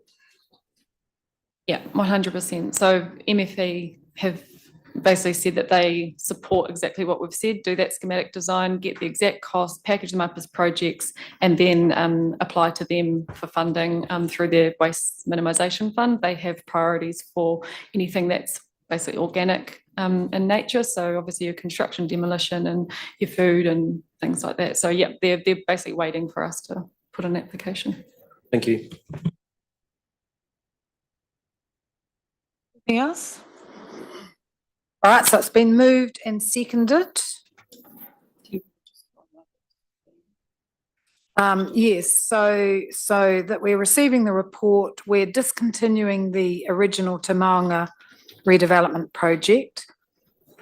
We're confirming that the tip lane at Tauranga is considered unsuitable for organic waste processing. We're going to collaborate with Western Bay of Plenty, District Council, undertake investigations in conjunction with Western Bay of Plenty, District Council, and potentially other councils in the Bay of Plenty and Southern Waikato region. Certainly the mayors within Bay of Plenty are interested in working together. Well, they're enthusiastic about working together. And then the investment that you're going to make is minor upgrades. Well, actually for that shed, it would be major, isn't it? Upgrades to ensure health and safety compliance, and then schematic design, securing land at 15 million, and development of a sub-regional waste infrastructure network. And just noting then, is that total changed? Does that total change? I know we've changed the 15 million. Yeah, it's all adds up, it lines up. It all adds up to 50. I'm not going to do it on the fly, but does it all add up to 51.59 with the 15 in it? Because it added up to 51.59 with 16.7. Yes, potentially. So we're still going with 51.59, even though we've dropped. Sorry, 1.7. it was the same. So the end amount, it was just the way that the land purchase was distributed, because we right, put, okay. yeah, we Okay. accidentally included inflation on Right. top of the land. Okay, yep. So we include that. So everyone's clear? Can I just clarify what's in the LTP at the moment, the original higher amount or the new lower? What's in the LTP at the moment? Currently, what's in the LTP is 58, so we're going down by around 7 million. A considerable reduction, which is good. Helps our cause. Every million helps. Thank you very much. Well, I'll put that. All those in favour say aye. Against? Carried. Thank you.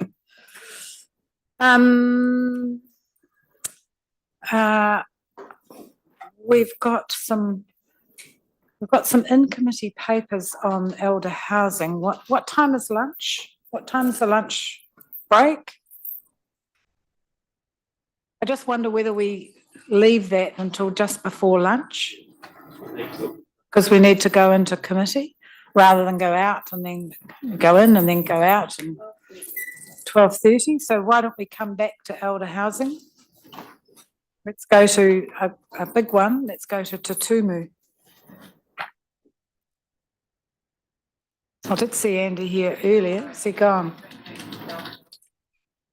He's outside? See, just check whether he's outside. He was there earlier.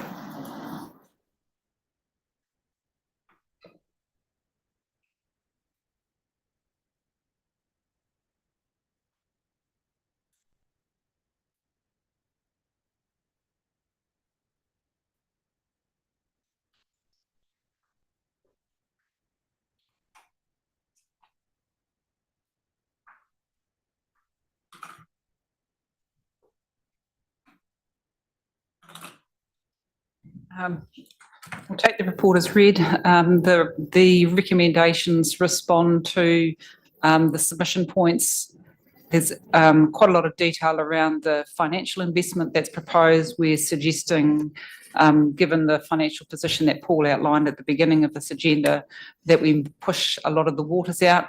That's also partly as the Commissioner had asked us to look how much we could separate in terms of physically the investment for Te Tumu versus the investment required for the Wairakei Town Centre and Pipmau area. And the Waters team have done that work. And by making an additional $7 million investment up front, we're able to move quite a few $100 million out by changing the way we're looking to construct. So we are proposing that would occur.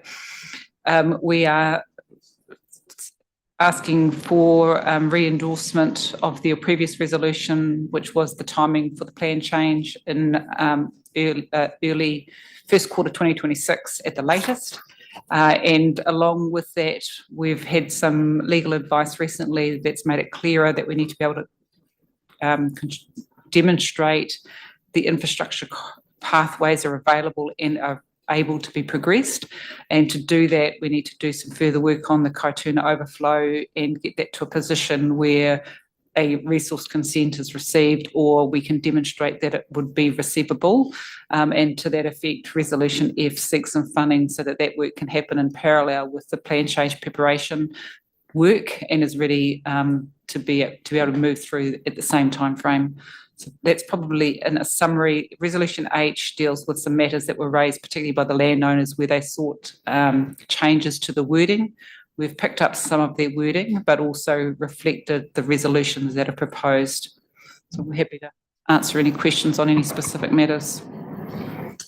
Thanks, Christine and Andy. Look, I think this is a really good paper to not only for Te Tumu, but it also explains why local government growth councils in particular, are finding it so difficult for financing infrastructure, because it sits on the books for so long. It's so expensive and it sits on the books for so long.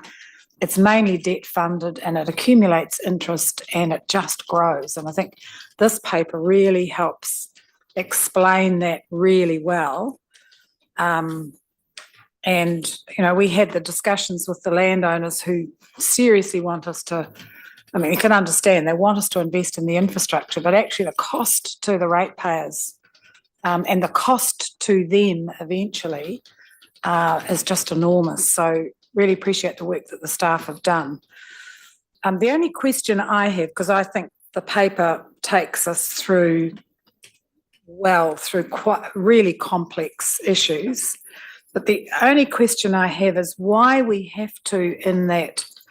So they were concerned that publicly we said because we weren't investing in that major infrastructure, then there wouldn't be any houses till 2040, and that sort of scared the horses a lot.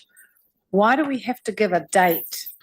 So you've reduced that to 2035, but why do we actually have to have that date? Because if this coalition government makes different sorts of funding available, it may well be that infrastructure could be funded earlier, and it could be. This is the worst case scenario, or the best case scenario. I'm not quite sure, but depends on your perspective. But I just think by putting in a date, we're not actually helping the landowners who are trying to maintain confidence that this is going ahead.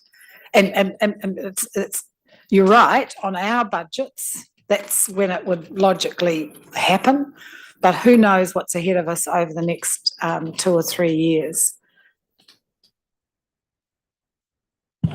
So just to respond to that, the 2035 date could be removed, probably remove that last sentence, but it does reflect the best case scenario as we know it at the moment, that if we are able to secure external funding, that it will take around 10 years to design, procure and deliver the infrastructure, which would mean that housing itself would kick off around about that date. But nonetheless, we can remove that, and we are doing some further independent assessment of those infrastructure delivery timeframes.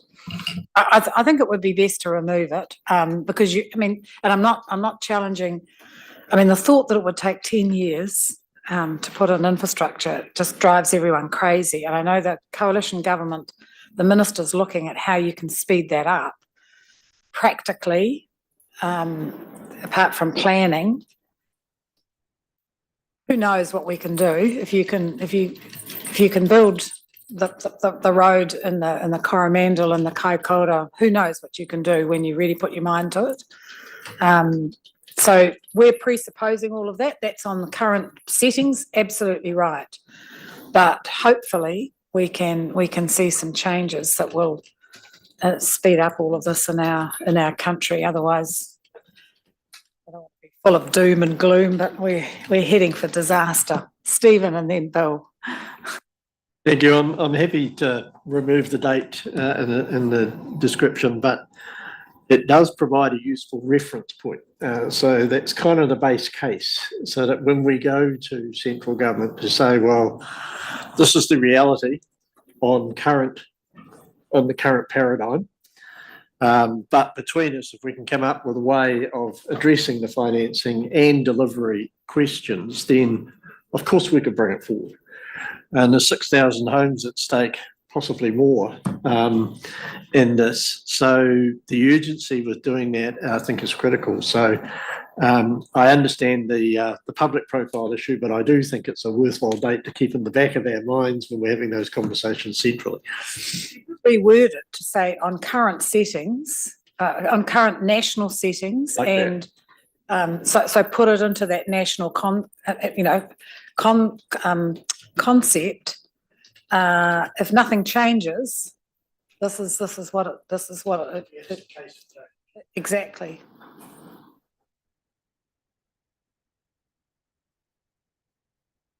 Bill, sorry.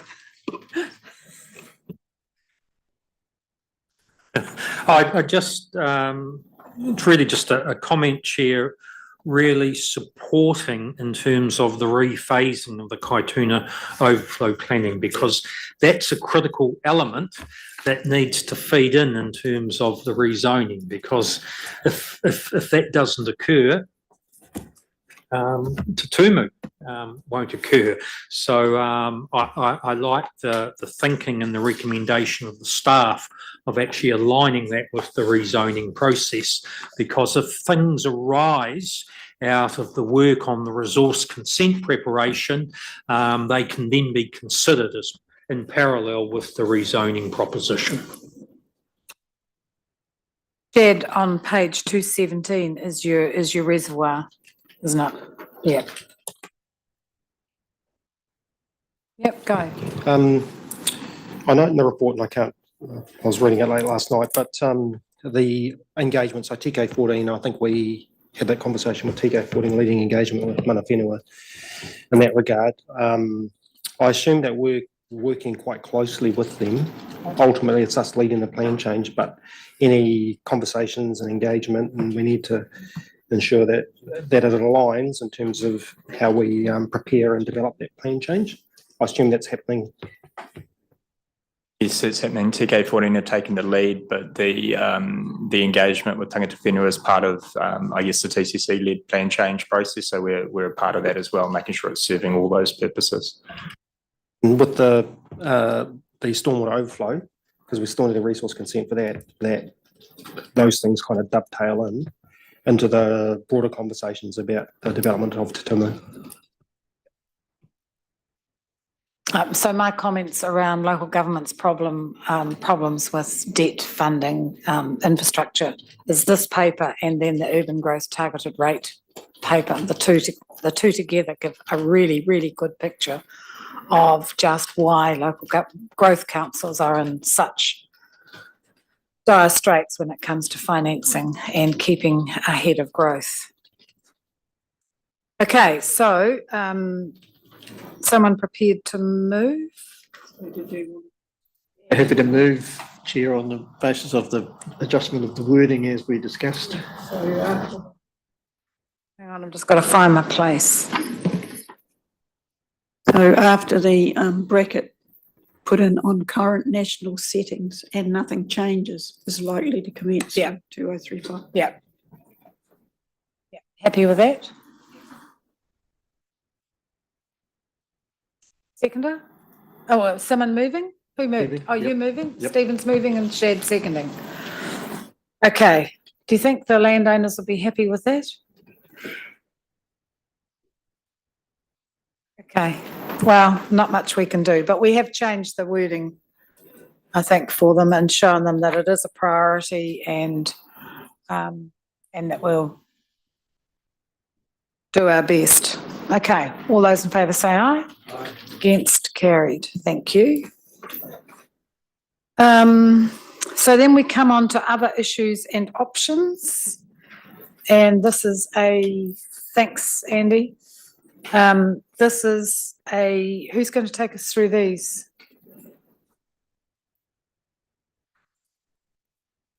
Why don't you just take it from there rather than up and down? These are, you'll have different staff coming up. So we just work our way through these, and if the relevant staff sort of make themselves available.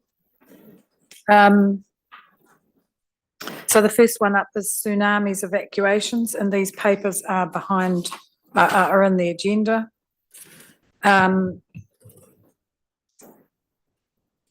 you want to make some comments? No, Commissioner, I'm happy with what's been put forward there, unless you have any questions for me.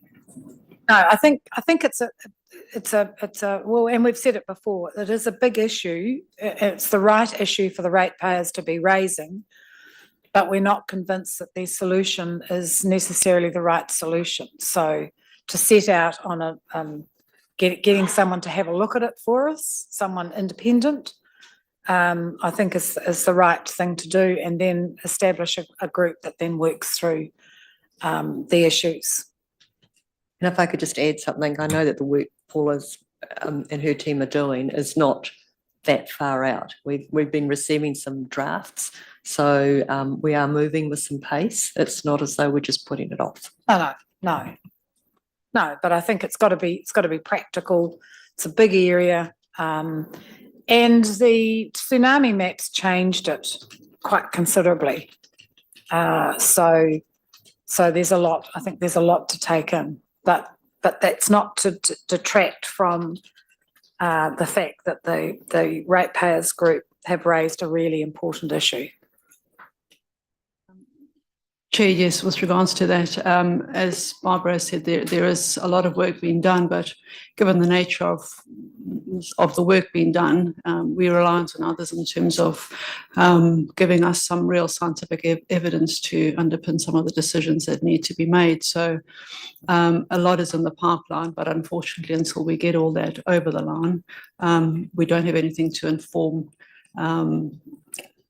We had said that we would consider the ratepayers' recommendation against other options that we may have, and at this point there isn't sufficient in their proposal to warrant us at this point without the other information to support it. As it stands, it doesn't really change evacuation times either. So given the extent of expenditure and what we don't know, our preference is to move forward with what we're already doing and wait for those outcomes. So I'm assuming then that if you engage a consultant to assess it, that will be assessing the Ratepayer Association's suggestion too. Chair, what we're busy with at the moment is GNS is doing the digital piece of work, which we shared with you last week. Regional Council is currently doing modelling for the region, so we're waiting on that as well. And then we are in the interim engaging a consultant to look at, is there interim measures whilst we await the bigger piece of modelling that we could actually implement now that would alleviate some of the pinch points. So there's 3 big pieces of work going on at the moment. Right. You didn't answer my question. Oh, sorry, what was the question? So that the suggestion that the ratepayers have put up would go in front of a consultant to see whether to get some outside scientific more scientific, because you can understand from the Ratepayers Association point of view, they put up a suggestion and we say, no, that's not going to work. No, there's no great trust. So an independent person will have a look at it as part of the mix. Absolutely, and that Yeah. was the undertaking I gave to the chair of the association, is that we absolutely will investigate it and we'll consider it alongside other options. Yeah. Thank you. Shad and then Stephen. Just in terms of the work that the consultant's doing, so they'll look at some of the interim measures as well as taking into account all of the other bits of work, the region and our work that's going on. But those interim measures, the consultant, I assume, would have to reassess, I suppose, what the final plan would be based on all those other inputs from the region and other work that we're doing. Yeah, through the chair, the interim piece of work is to inform us now, is there something as an interim measure we can be putting in place, but we would have to do a second lot once the new modelling is out, absolutely, yes. Thank you, Chair. I'm supportive of the recommendations. This is a really important issue, and it's good that the Ratepayers Association has raised it with us.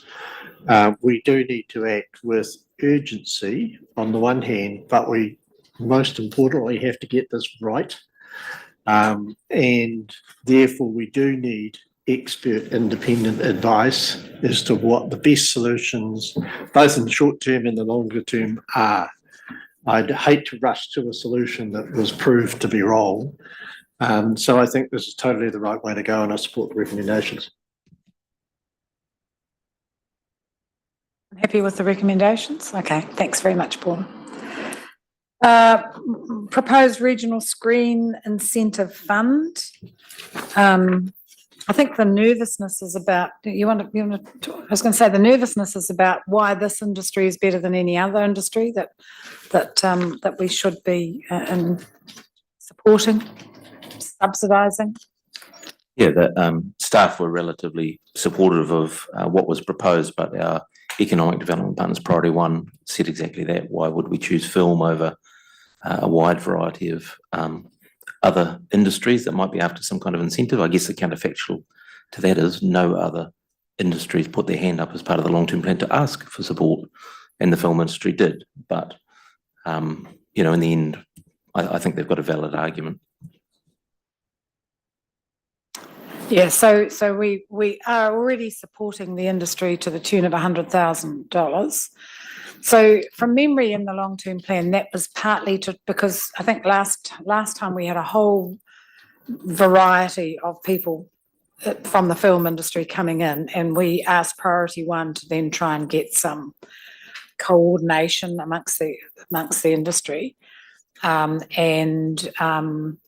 So is that what that 100,000 is doing? It supports the industry as an organisation, if you like. Correct, yeah. It's just a continuation of the funds that we've given them for the last 3 years to do exactly that, continue to coordinate and support film activity in the city. And it's worked relatively well.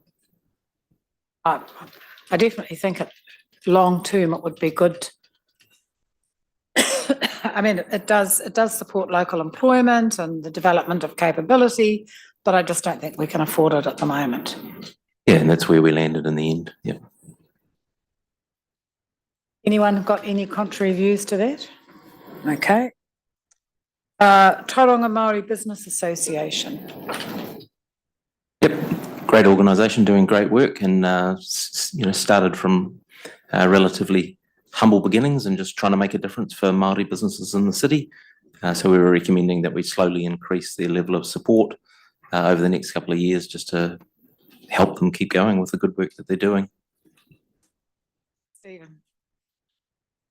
I support the sentiment, but I just wonder whether or not we've got it around the right way. One of the challenges we put before the Maori Business Association when they met with us was the need to increase the membership base, and they've responded to that and are doing so.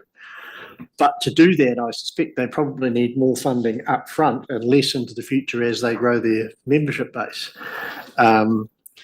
So I would suggest we actually change the recommendation to make it 50K, 40K and 30K round the other way, which would then give them the resources to put in place to both grow their membership and become more financially sustainable, but also to have the resources to improve their membership offering or their value proposition to members. So I would suggest, Chair, and happy to move, that we change the value to the opposite order. I think it sounds good. I think the Māori business association are going to be appreciative of any support. So, look, yeah, it's a good suggestion. My only observation would be we don't do the same for Priority One and the Chamber of Commerce, which were the organisations we were kind of benchmarking them against. So we haven't put a sinking lid on their funding, for the same type of reason. But yeah, it's the same total amount of funding. So maybe we run that past the Māori Business Association and see what they think. I mean, I perfectly understand where you're coming from. For me, it's where do we settle in the end? So if we start at 50 and go down to 30, is that what we're saying? We're going to support them with 30 from then on? Taking the point about we support the Chamber of Commerce and we support Priority One, and that's ongoing funding. So is 30 the place where we would end up? Or is it more likely to be 40, in which case, why would you take them down to 30? I think for me, just looking at their membership fees and the size of their membership, the chances are they can become more financially sustainable and less reliant. So I would hope that it is 30, but if it turns out that it requires more, then I guess it can be reevaluated at that time. Also, the difference between 30 and 40 in a subsequent annual plan is not a big hurdle. Yeah. Chad. I was supportive of the original recommendation from start, but also picking up on Stephen's point, and we did talk to the association about membership, growing membership, and also fees. But I think it's trying to find that balance between what they need to deliver on the outcomes that they've set for themselves, and adequate resourcing to be able to deliver on that. And they talked about being on parity with the Chamber's funding that they currently get from us. And I would assume that from the Chamber's point of view, they probably get more funding through their fees and membership than necessarily from us. So, what am I trying to say? It's a bit of a balance, I think, a tricky balance, trying to get it right. Māori membership for the association, they won't get to the same level as the Chamber, so they do need some support. Yes, I think their fees, they could work on their fees, and there's probably a middle ground here. The middle ground, really is the 40K support. So where does that get us? So I agree. Too often we do it the way it's suggested here, when they really need the help is when they're getting started and trying to build that membership and build the value proposition to get more membership. Because remember, when they started, they were all volunteers trying to do mentoring and get membership up, etc. So we gave them a bit of a hand with that. So I'm inclined to do the 50, 40, 30, but give them the opportunity to come back in that third year and reassess whether and what an ongoing support would look like.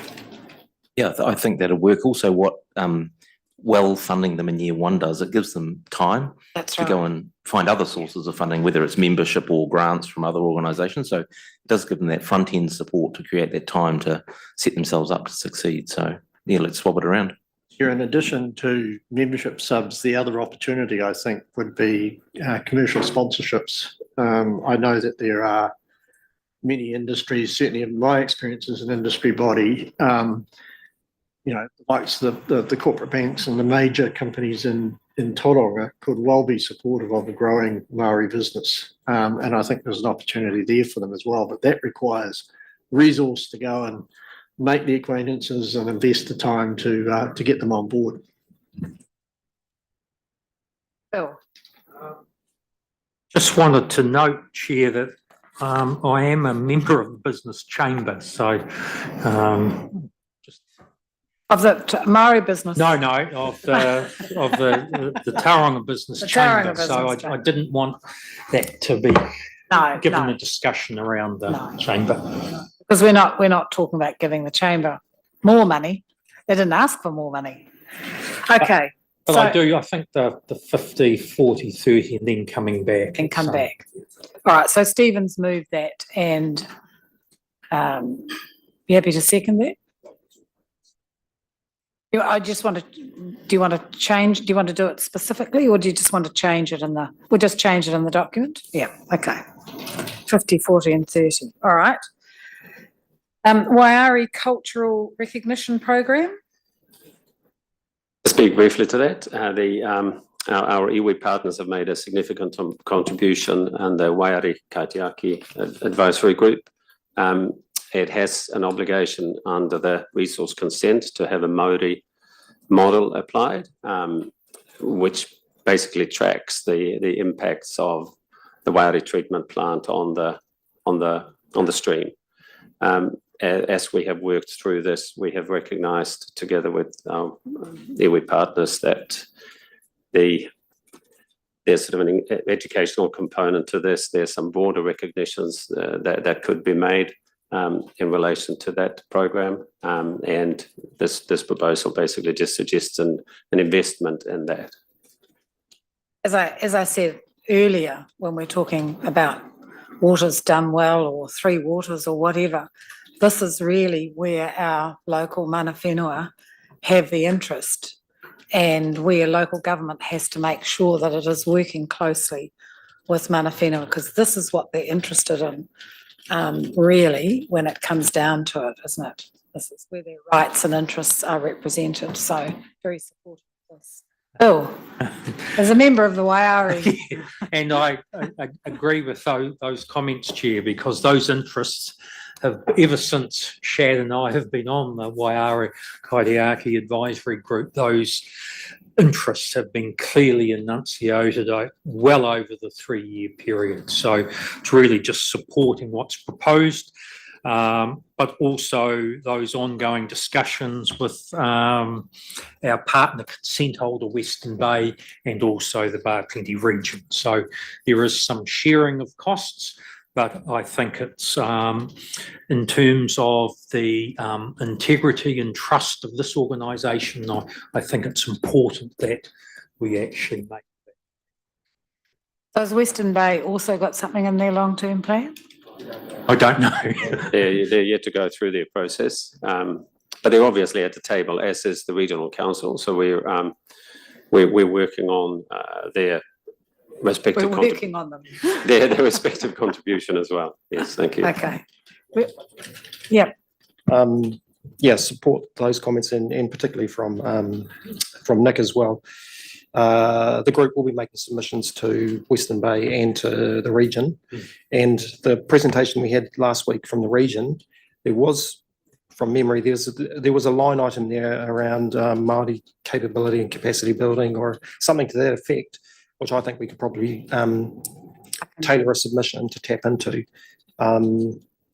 Yeah, in their long-term plan. So is it open today? I think they're out this week. So we'll shape a submission to see what contribution we can get from the region. They are the regulator and they sit at the table as the regulator just to monitor, but they do see their role in terms of the relationship with mana whenua as well as important. So it'd be great to have them support the delivery of this recognition program. Yep. All right, happy with that? The incubator.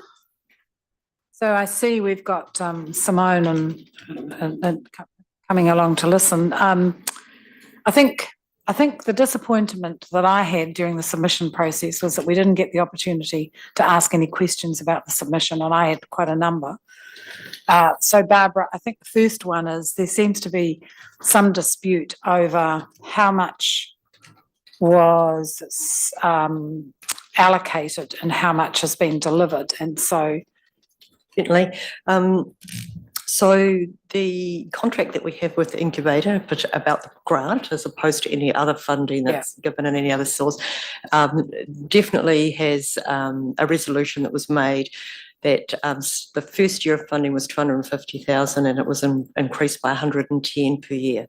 And I've checked back. I mean, that was the resolution and that's the amount of money that we paid out the first year. So, well, we haven't finished this year and I'm not quite sure whether we pay it in one lump sum or in more than one lump sum, but the year one was 250 and we've increased it 110 as per the signed contract that you have attached to the agenda. And I have confirmed that with our finance team. And we've gone back to the resolutions of the day. The error that you have in the report, which I've just noticed when I personally go and look at the resolution, is that after the word LTP in the actual resolution, and I'm looking at the contract that you have in front of you in the report, does actually refer to the $250,000. Not sure what page it's on. Sorry, I can't get into. So well, in our agenda, it's page 252. Is that right? Am I looking at item 2 grant? Yes, sorry, it's just, I can't get into Stella, so I'm doing it. 250,000 plus GST 21-22. Yes. 360,000 plus GST 2022-23 and 470 in 23-24. So is that what has been paid? Yep, that's what finance tell me. So yeah, and that's this year, the 23-24 year, obviously we're still in, but yes. We're still in, yeah. So that's the signed contract, which has been signed by everyone. Okay, all right. Okay, so the recommendation is that we move the incubator onto this multi-year contestable funding agreement, which is continuing what we've got really. So we put them onto a 3-year funding to give them some certainty. We've talked to you recently about the opportunity to do 1 year, then 3 years. And so at the signing of this deliberation, we know that we have the same amount of funding available. And so, yes, we'd be looking to put them onto the same funding, subject to us signing off, obviously, on the LTP.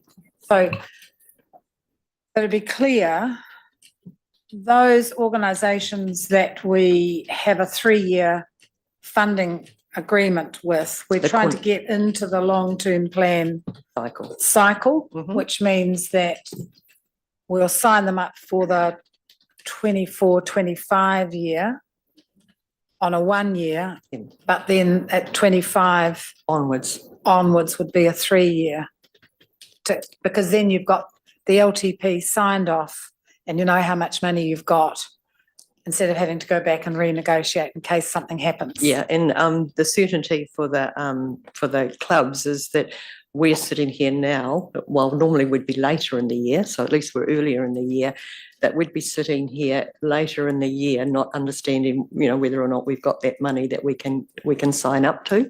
So if we do that on that cycle that you've just outlined, we can have certainty that we've got the money, we can enter into those agreements for a 3-year contestable.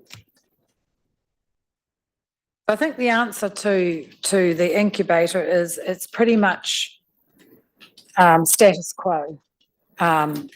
You didn't come earlier on when we're right up against our debt levels. There isn't a lot of money to spare, and we're focusing on infrastructure.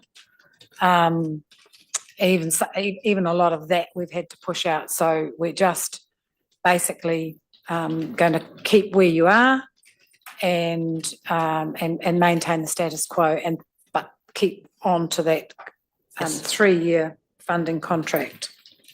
And the other aspect in the submission was around the fees and charges, which obviously we'll be discussing later on in the agenda. Yeah. Bill. Barbara's taken, I was going to make that comment that has yet to come in terms of today's meeting.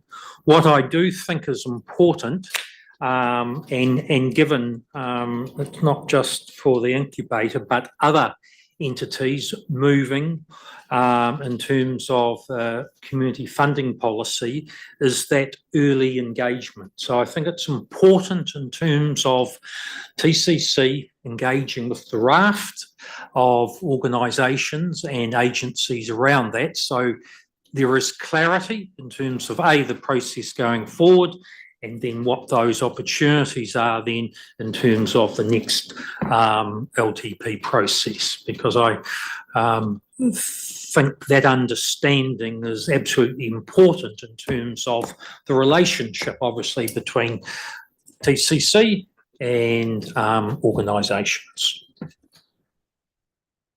Stephen. But I endorse Bill's comments. And I think for me, certainly when we made that decision in the last LTP to run to the 3-year contestable process was primarily driven by the need to provide certainty to the organisations about what their revenue streams from the council would be. And there's an inverse of that too, that it provides the council certainty about what its commitment is. And I think that's important because what the purpose of these things is to avoid the need for organisations to come back year after year asking for more money. This gives them certainty, and I think that's what we were seeking to do with the 3-year term. Now, you can debate, and certainly no doubt the incubator and other organisations would debate the adequacy of that provision, but nevertheless, the move to 3 years was specifically designed to give both parties certainty. And so from that point of view, I support the recommendation as it comes through, because that was very much our intent at the time, and I think we should stick to that intent. But I don't think we should, but I don't think that should be inferred by anything that we're saying, that we don't appreciate the enormous contribution that the incubator is making to the everyday lives of people through art and culture, and take the opportunity while they're here, because certainly again they showed enormous community support for the work that they're doing, and we want them to continue doing that. It's just that from the ratepayer perspective, the funds are limited and thinly spread across a whole lot. So yes, we think they have earned that 3-year certainty of funding at the level that we've built up to, but it's the financial situation is just that at this stage we just cannot expand, but that doesn't underestimate the value of the work that's done by the incubator. And just the vibe down there in the historic village, which is a large reflection on the work that the team does. Okay, Wednesday challenge. I'll speak to that. So the Wednesday challenge is a good initiative to incentivize mode shift during Wednesdays, and which is the busiest day in general of the week. So the intent is really good, and what the Wednesday challenge is seeking here is contribution to the business module of their app, and their submission also asks for us to manage that program on their behalf. We can't do that because we haven't got a resource associated with that, but we think there is a compromise to be found here in that we fund the app, and the Wednesday challenge take on the resource component of it and manage it themselves.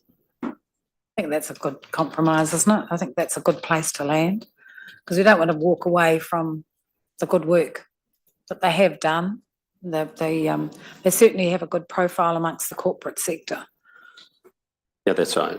And we are also dealing with uncertainty now. So we have a request for this kind of a resource contribution from Moka Katahi in for consideration. We haven't got that yet. We've also got an upcoming GPS, which may have an impact on those sorts of decisions. So it's a really tricky decision to to look forward and see what we would actually be able to provide from a TCC perspective. So, good compromise.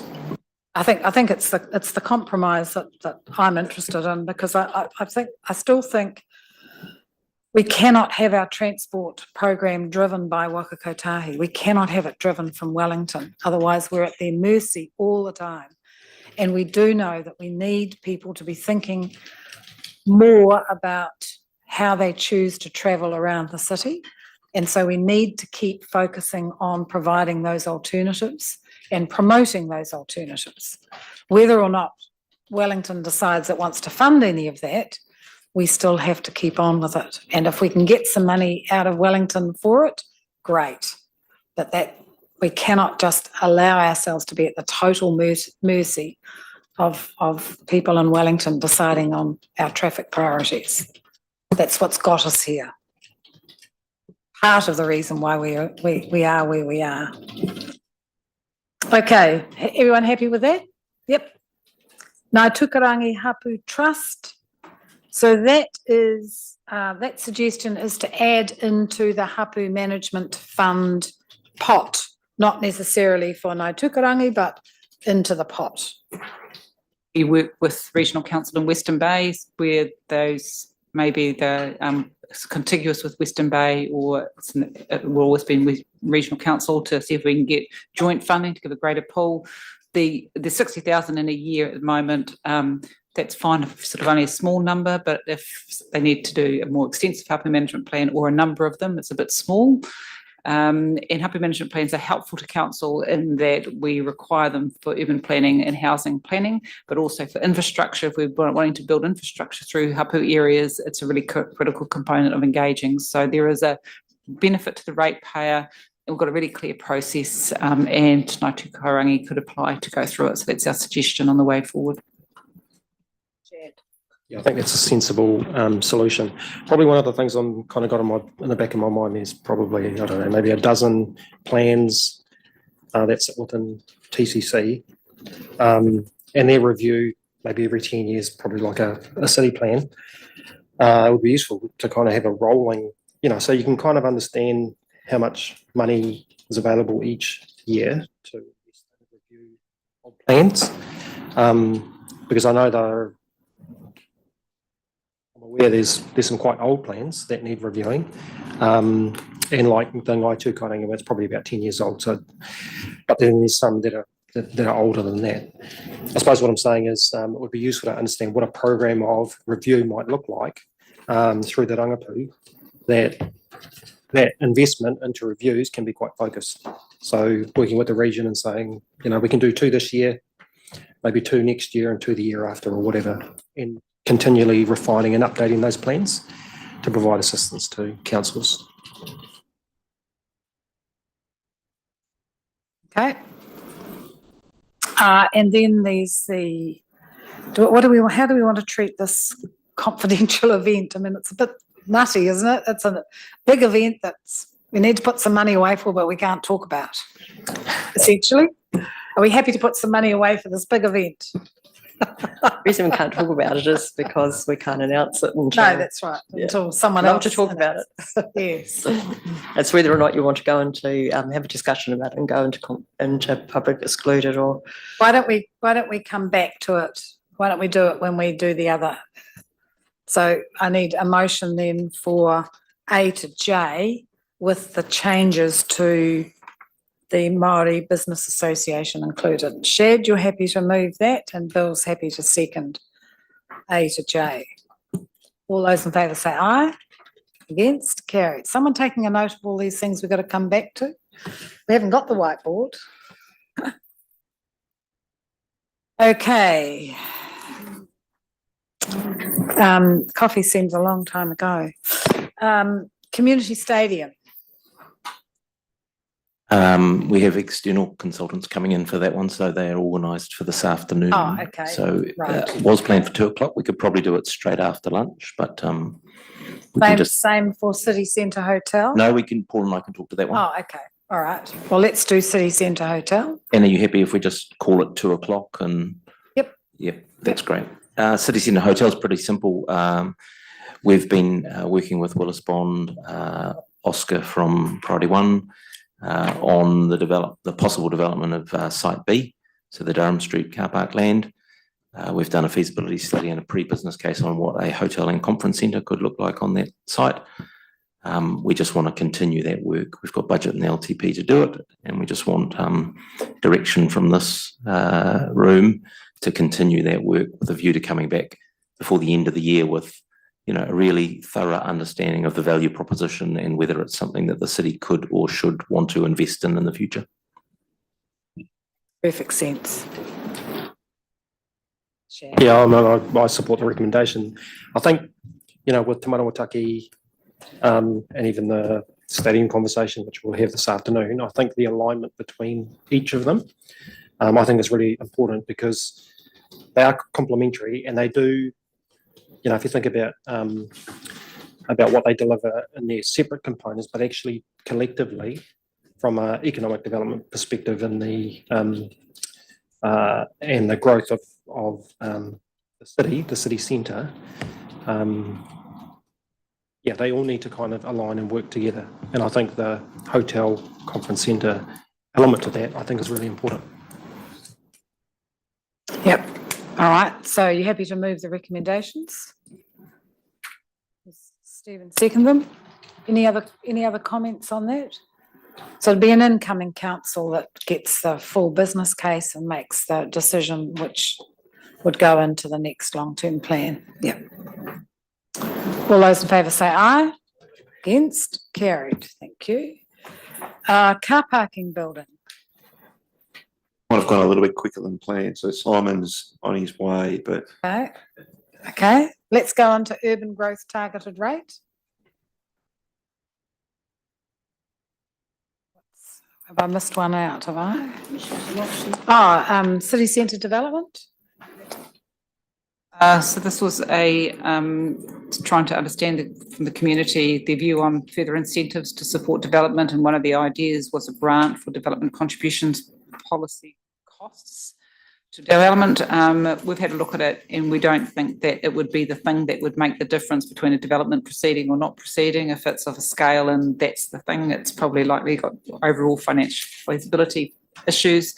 There is the city centre development incentive fund that's available, and there is also a deferral mechanism within the development contribution policy where someone can defer their payment until later in the development cycle. So it has interest accrued. So probably just need to communicate that a little bit better. So our recommendation is no incentive and communicate the opportunities that are available.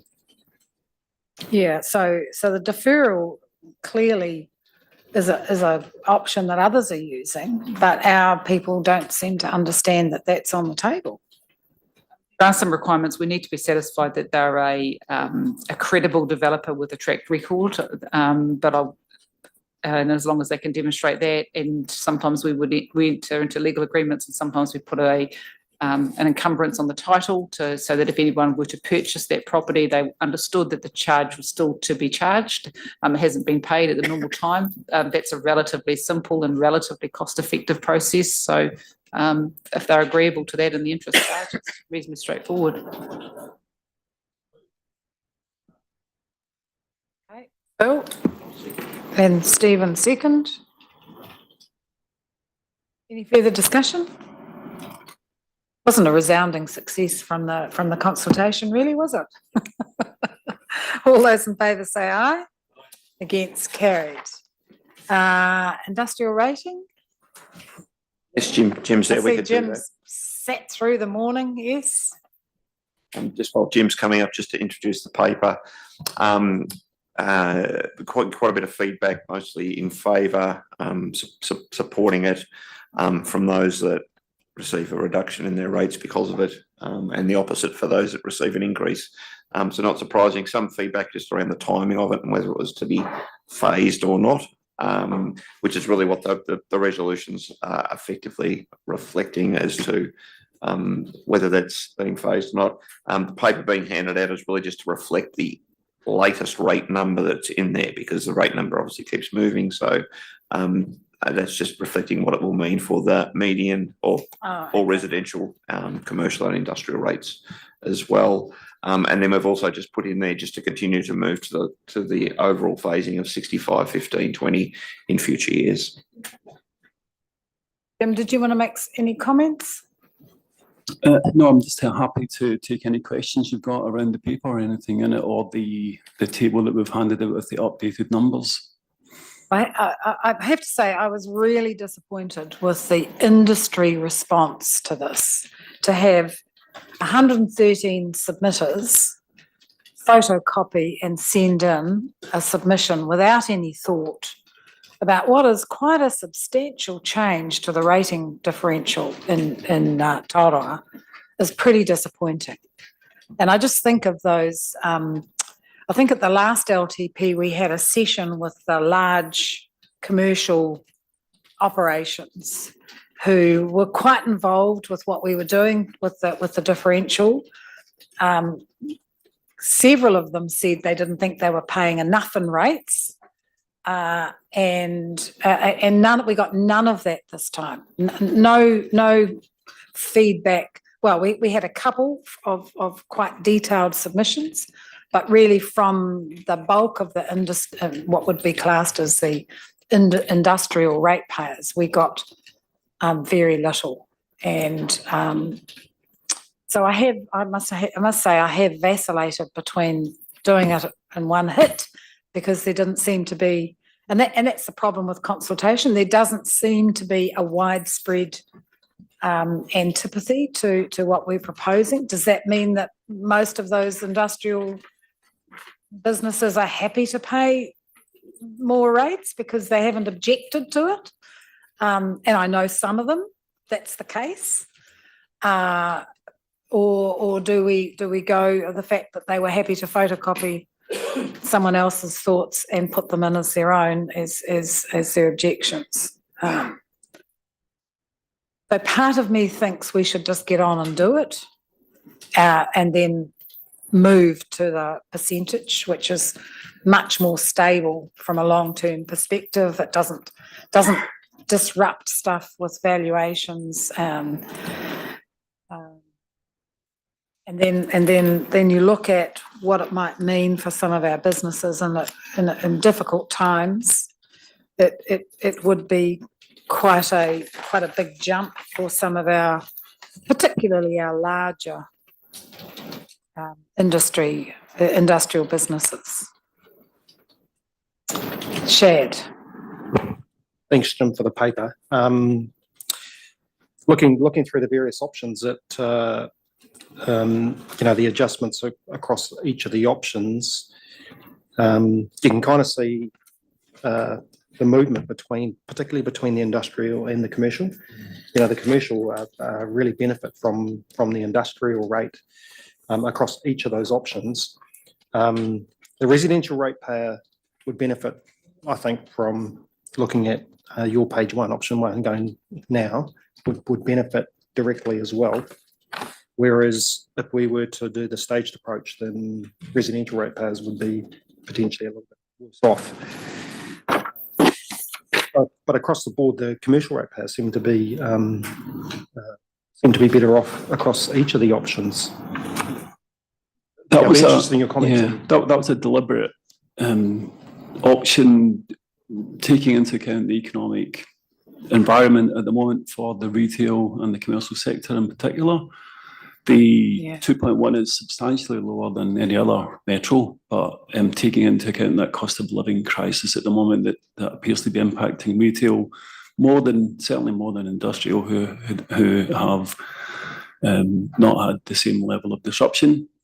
And that was a deliberate choice at that point. If you choose to move to 65, 15, 20, is quite likely, looking at the proposed values and the revaluation, that the 2.7 won't change very much. That will create some certainty for the industrial, but for the commercial, it might be another 1 or 2 basis points to get to their 15% share of the rates when the economic environment allows the governance to choose to move that way. Yeah, so, Stephen.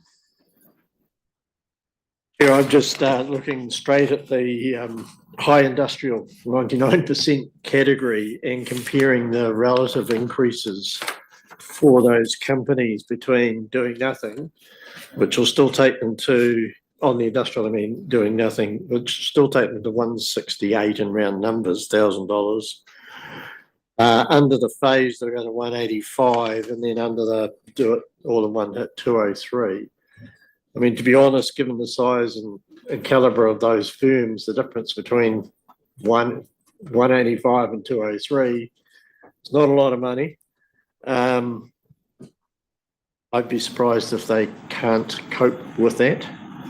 The dividend or the payback is in the impact on the smaller commercial businesses, which arguably have been more substantially hit. And it means that we can soften the blow on them sooner. So to me, I would do it in one jump. If we'd had a really powerful response from the industry, and we could have maybe taken that into account, but we haven't had that, and nor have we even had any indication of whether or not phasing or otherwise would make a difference. And in the absence of that, it's really hard to substantiate a case. So for me, I'm happy to support the single jump. Let's get it done. I think it'll be better for both our residents and our commercial sector, albeit industrial will have to take a large share of the load. And we certainly know that this next 12 months, the retail sector in particular, is going to continue to really struggle, and those smaller businesses where the costs are just going up. And that's what I heard during the conversations that I had when we're out consulting. So it's that lens, and as you say, the absence of real pushback, because your median industrial is not huge in the scale of things.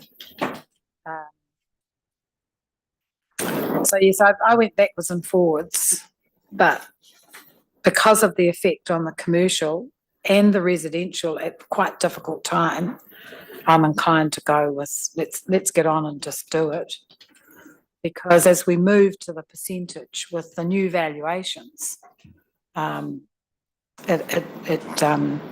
a much fairer way of doing it anyway.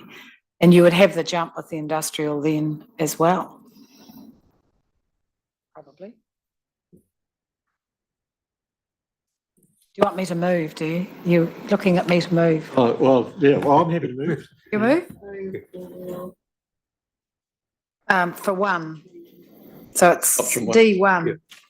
I'm happy to second, Chair. Okay. And in doing that also, given our earlier discussion in terms of that need for investment in roading and transport, it's part of that recognising the impact in terms of the industrial activity on all of that network and the investment that's going to be required. So again, really just trying to get some of that fair share. So if I just go back to the submissions that were made, the 113 cyclostyle ones, the issue that they raised was that there was double dipping. Do we just want to talk about that a bit? There was a question about whether we had already charged for the transportation activity through the TS targeted rate that we introduced, I think it was 2 years ago, and that's been replaced by the IFF levy, so there's no double dipping. That's a like for like. There's no additional charge from that one. But that's for investment going forward. So then this is for some of that investment going forward, some maintenance, some considerable maintenance because of the wear and tear on the roads, and some of the planning. Yeah. Yeah. Yes. So residential are paying the IFF as well. Yeah. Everyone's paying that. And then we're saying on top of that, industrial users actually have a much greater effect on our roading as we've got in the paper, the relative impact of those vehicles day after day after day on our roading network, and it's not just state highways, is then substantiates the need for them to pay more because it costs more. Yep. Sorry, I'll go back to the Philip Jones and Associates report that they presented to us. You know, provide some compelling evidence to show that you know, the difference between light and heavy vehicles, particularly using our transport network. So, you know, we asked for that additional information and evidence to support the decisions we made at Strategy, Finance and Risk. So on all counts, whether it's the effect on the roads, whether it's the use of carbon or the production of carbon, just everything you look at, safety, etc., it's higher than for heavy vehicles than light vehicles. So I think we've got good evidence, and I think the motion, we just get on and do it. All right. Any further discussion? All those in favour say aye. Against? Carried. Thank you. Thanks, Jim. I just want to stop at, I think we'll stop at 12 and we'll go into committee at 12 and do those in committee items and then stop for lunch. We'll go back to car parking. Simon's here, is he? Right, okay. Car parking.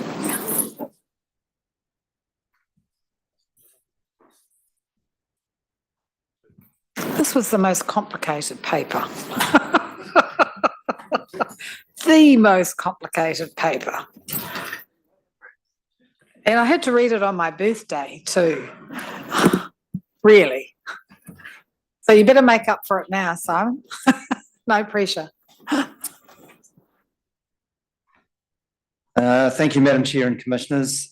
So today we're presenting a report evaluating community feedback and financial projections pertaining to the potential divestment of the Spring Street and Elizabeth Street car parking buildings. The report not only delves into the sentiments expressed by a community, but also provides a detailed analysis of the anticipated financial implications. At its core, the report proposes a strategic pathway forward aimed at aligning community sentiment, which was largely opposed to the divestment, and prudent financial management.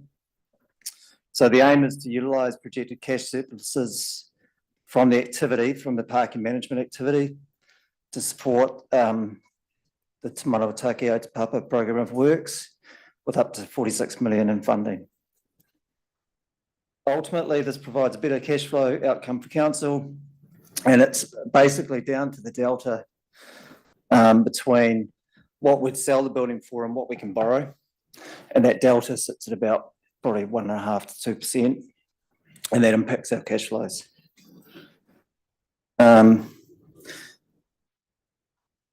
Yeah, so if someone was to buy the building from us based on guaranteed cash flows, the valuation evidence suggests we would be selling those buildings at between 6.25 and 6.75%. So someone that buys it would expect that return. And our borrowing rates at the moment about 5.25, hopefully reducing. So we've forecast to reduce those rates over the next 2 years. So that's the delta between where we'd sell it and what we could borrow it for. And ultimately that impacts cash flows.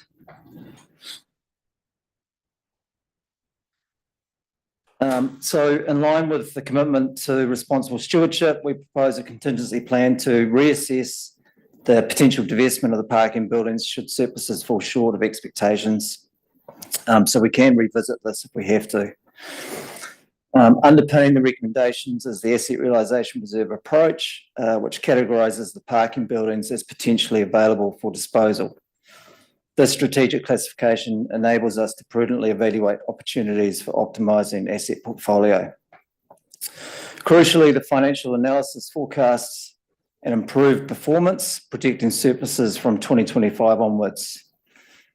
This trajectory not only offers council the flexibility to explore non-ratepayer funded debt financing as a solution to divestment, but also presents alternative funding for Te Manawataki o Te Papa and the program of works. I'm not sure if you've had a chance to read the KPMG review, which only came through on Friday. But this concluded that based on projections, TCC is sufficient overall debt capacity to take on the proposed borrowing. We obviously need to be cognizant of our broader debt capacity. That TCC's revenue and cost forecasts appear plausible based on historic costs and comparative parking income in other centres. The analysis suggests that servicing and repaying the loan from car parking cash flows appears affordable over the long term under the sensitivities that KPMG considered. So in summary, I guess making these recommendations, we believe that we've listened to the community, that we're retaining assets that will have increased strategic importance and value as the city centre reaches its potential in the near future, largely on the back of Te Manawataki. That council will be, on a cash flow basis, financially better off and will continue to control the operations in the long term. Thanks, Simon. Sorry, that was a bit long-winded, but. No. Well, we needed that because it is, as I say, it's pretty complex to work your way through. So I'm just looking at the building rates and occupancy, and they seem pretty reasonable. That they're not over the top. Yeah, so we're forecasting $20 a week on average, and that's by the end of the LTP period, which is substantially lower than Auckland today, substantially lower than Wellington that doesn't control any of its parking assets. So on a comparative basis, it still stacks up even at the end of the LTP period. One of the more aggressive probably forecasts is that we're forecasting that occupancy 6 days a week. But that is on the back of a humming CBD, Central City Centre. And I think, you know, with what we're doing as a council now, investing in the civic heart and our city centre, we should back ourselves to make it work. Yes, and we were criticised by one of Tauranga's big developers for not having more parking. He was talking about parking at the viaduct, which I understand is about $11 an hour. You can always find a park there, he said. Well, yeah, that in itself tells the story. There's another value proposition too. We're talking $11 a day. Yeah, there's another value proposition where individual car parks in Auckland City Centre, I saw a valuation yesterday, $250,000 for a car park down that way. So there's a long-term value proposition in them individually as well. All right. So Stephen.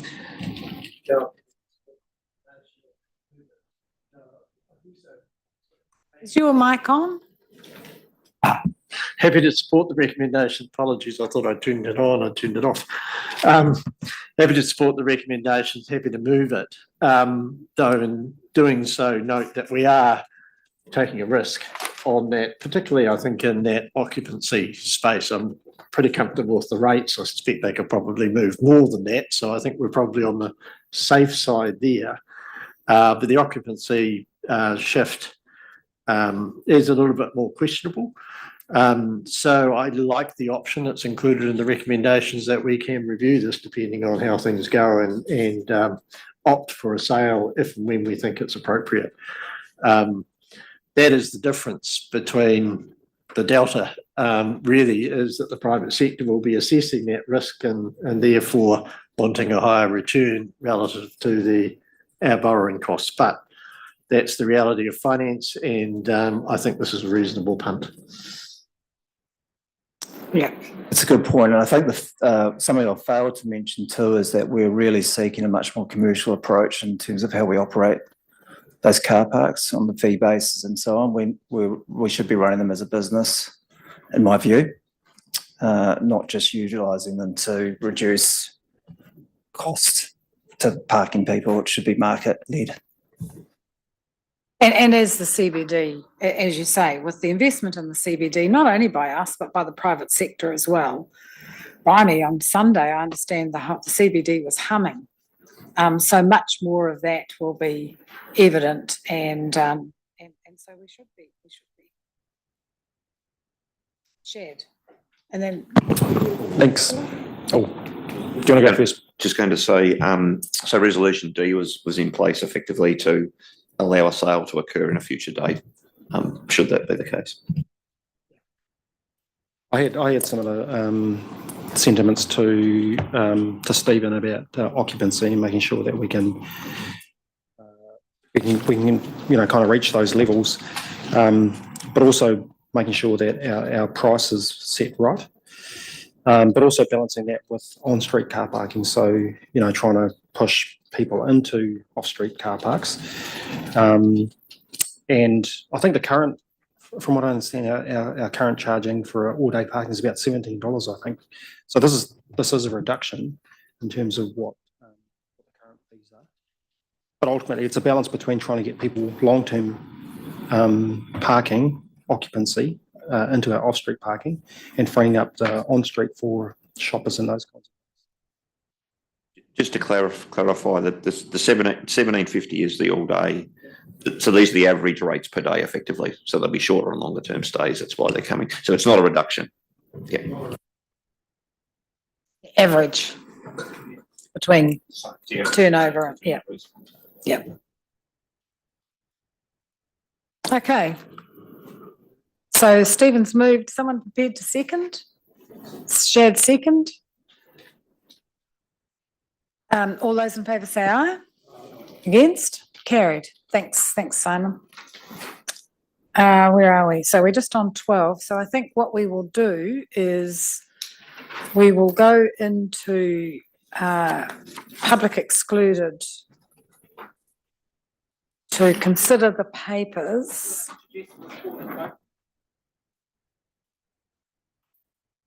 Okay, we can do that. So Elder Housing and Smith's Farm, 11.7, page 199. So that's the first paper.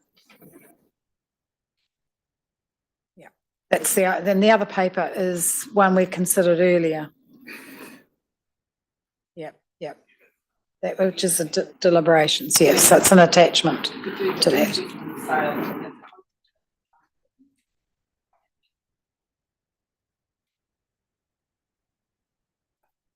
I think we introduce it and go into closed and then we'll come back. Otherwise we're... You can do it from, yeah? No, it wants to go to the end. All right.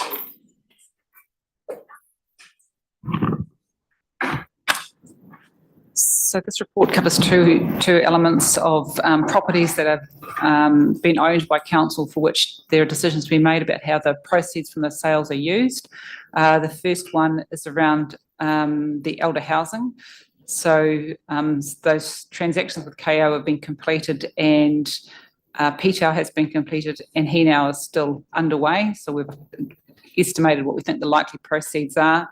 Previous decisions by council have already allocated some of those funds and we're thinking there will be approximately $16 million available to invest in a housing outcome. There are a range of options provided in the paper and the Commission might want to do a mix of those. You could put more into the Housing Equity Fund, up to 14 million. Beyond that, it forms a CCO and that's something you've indicated to us previously you don't want to do. There are some opportunities in the Te Papa Peninsula. Those are covered in the confidential section because they're working in collaboration with others and those matters aren't public at this point. Or you could have a housing reserve, so effectively earmarking the funds for a specific purpose for housing, which aligns with your previous resolutions, but not specifically identifying particular projects. So that relates to the elder housing. And then in terms of Smith's Farm, you have approved to work with a preferred purchaser.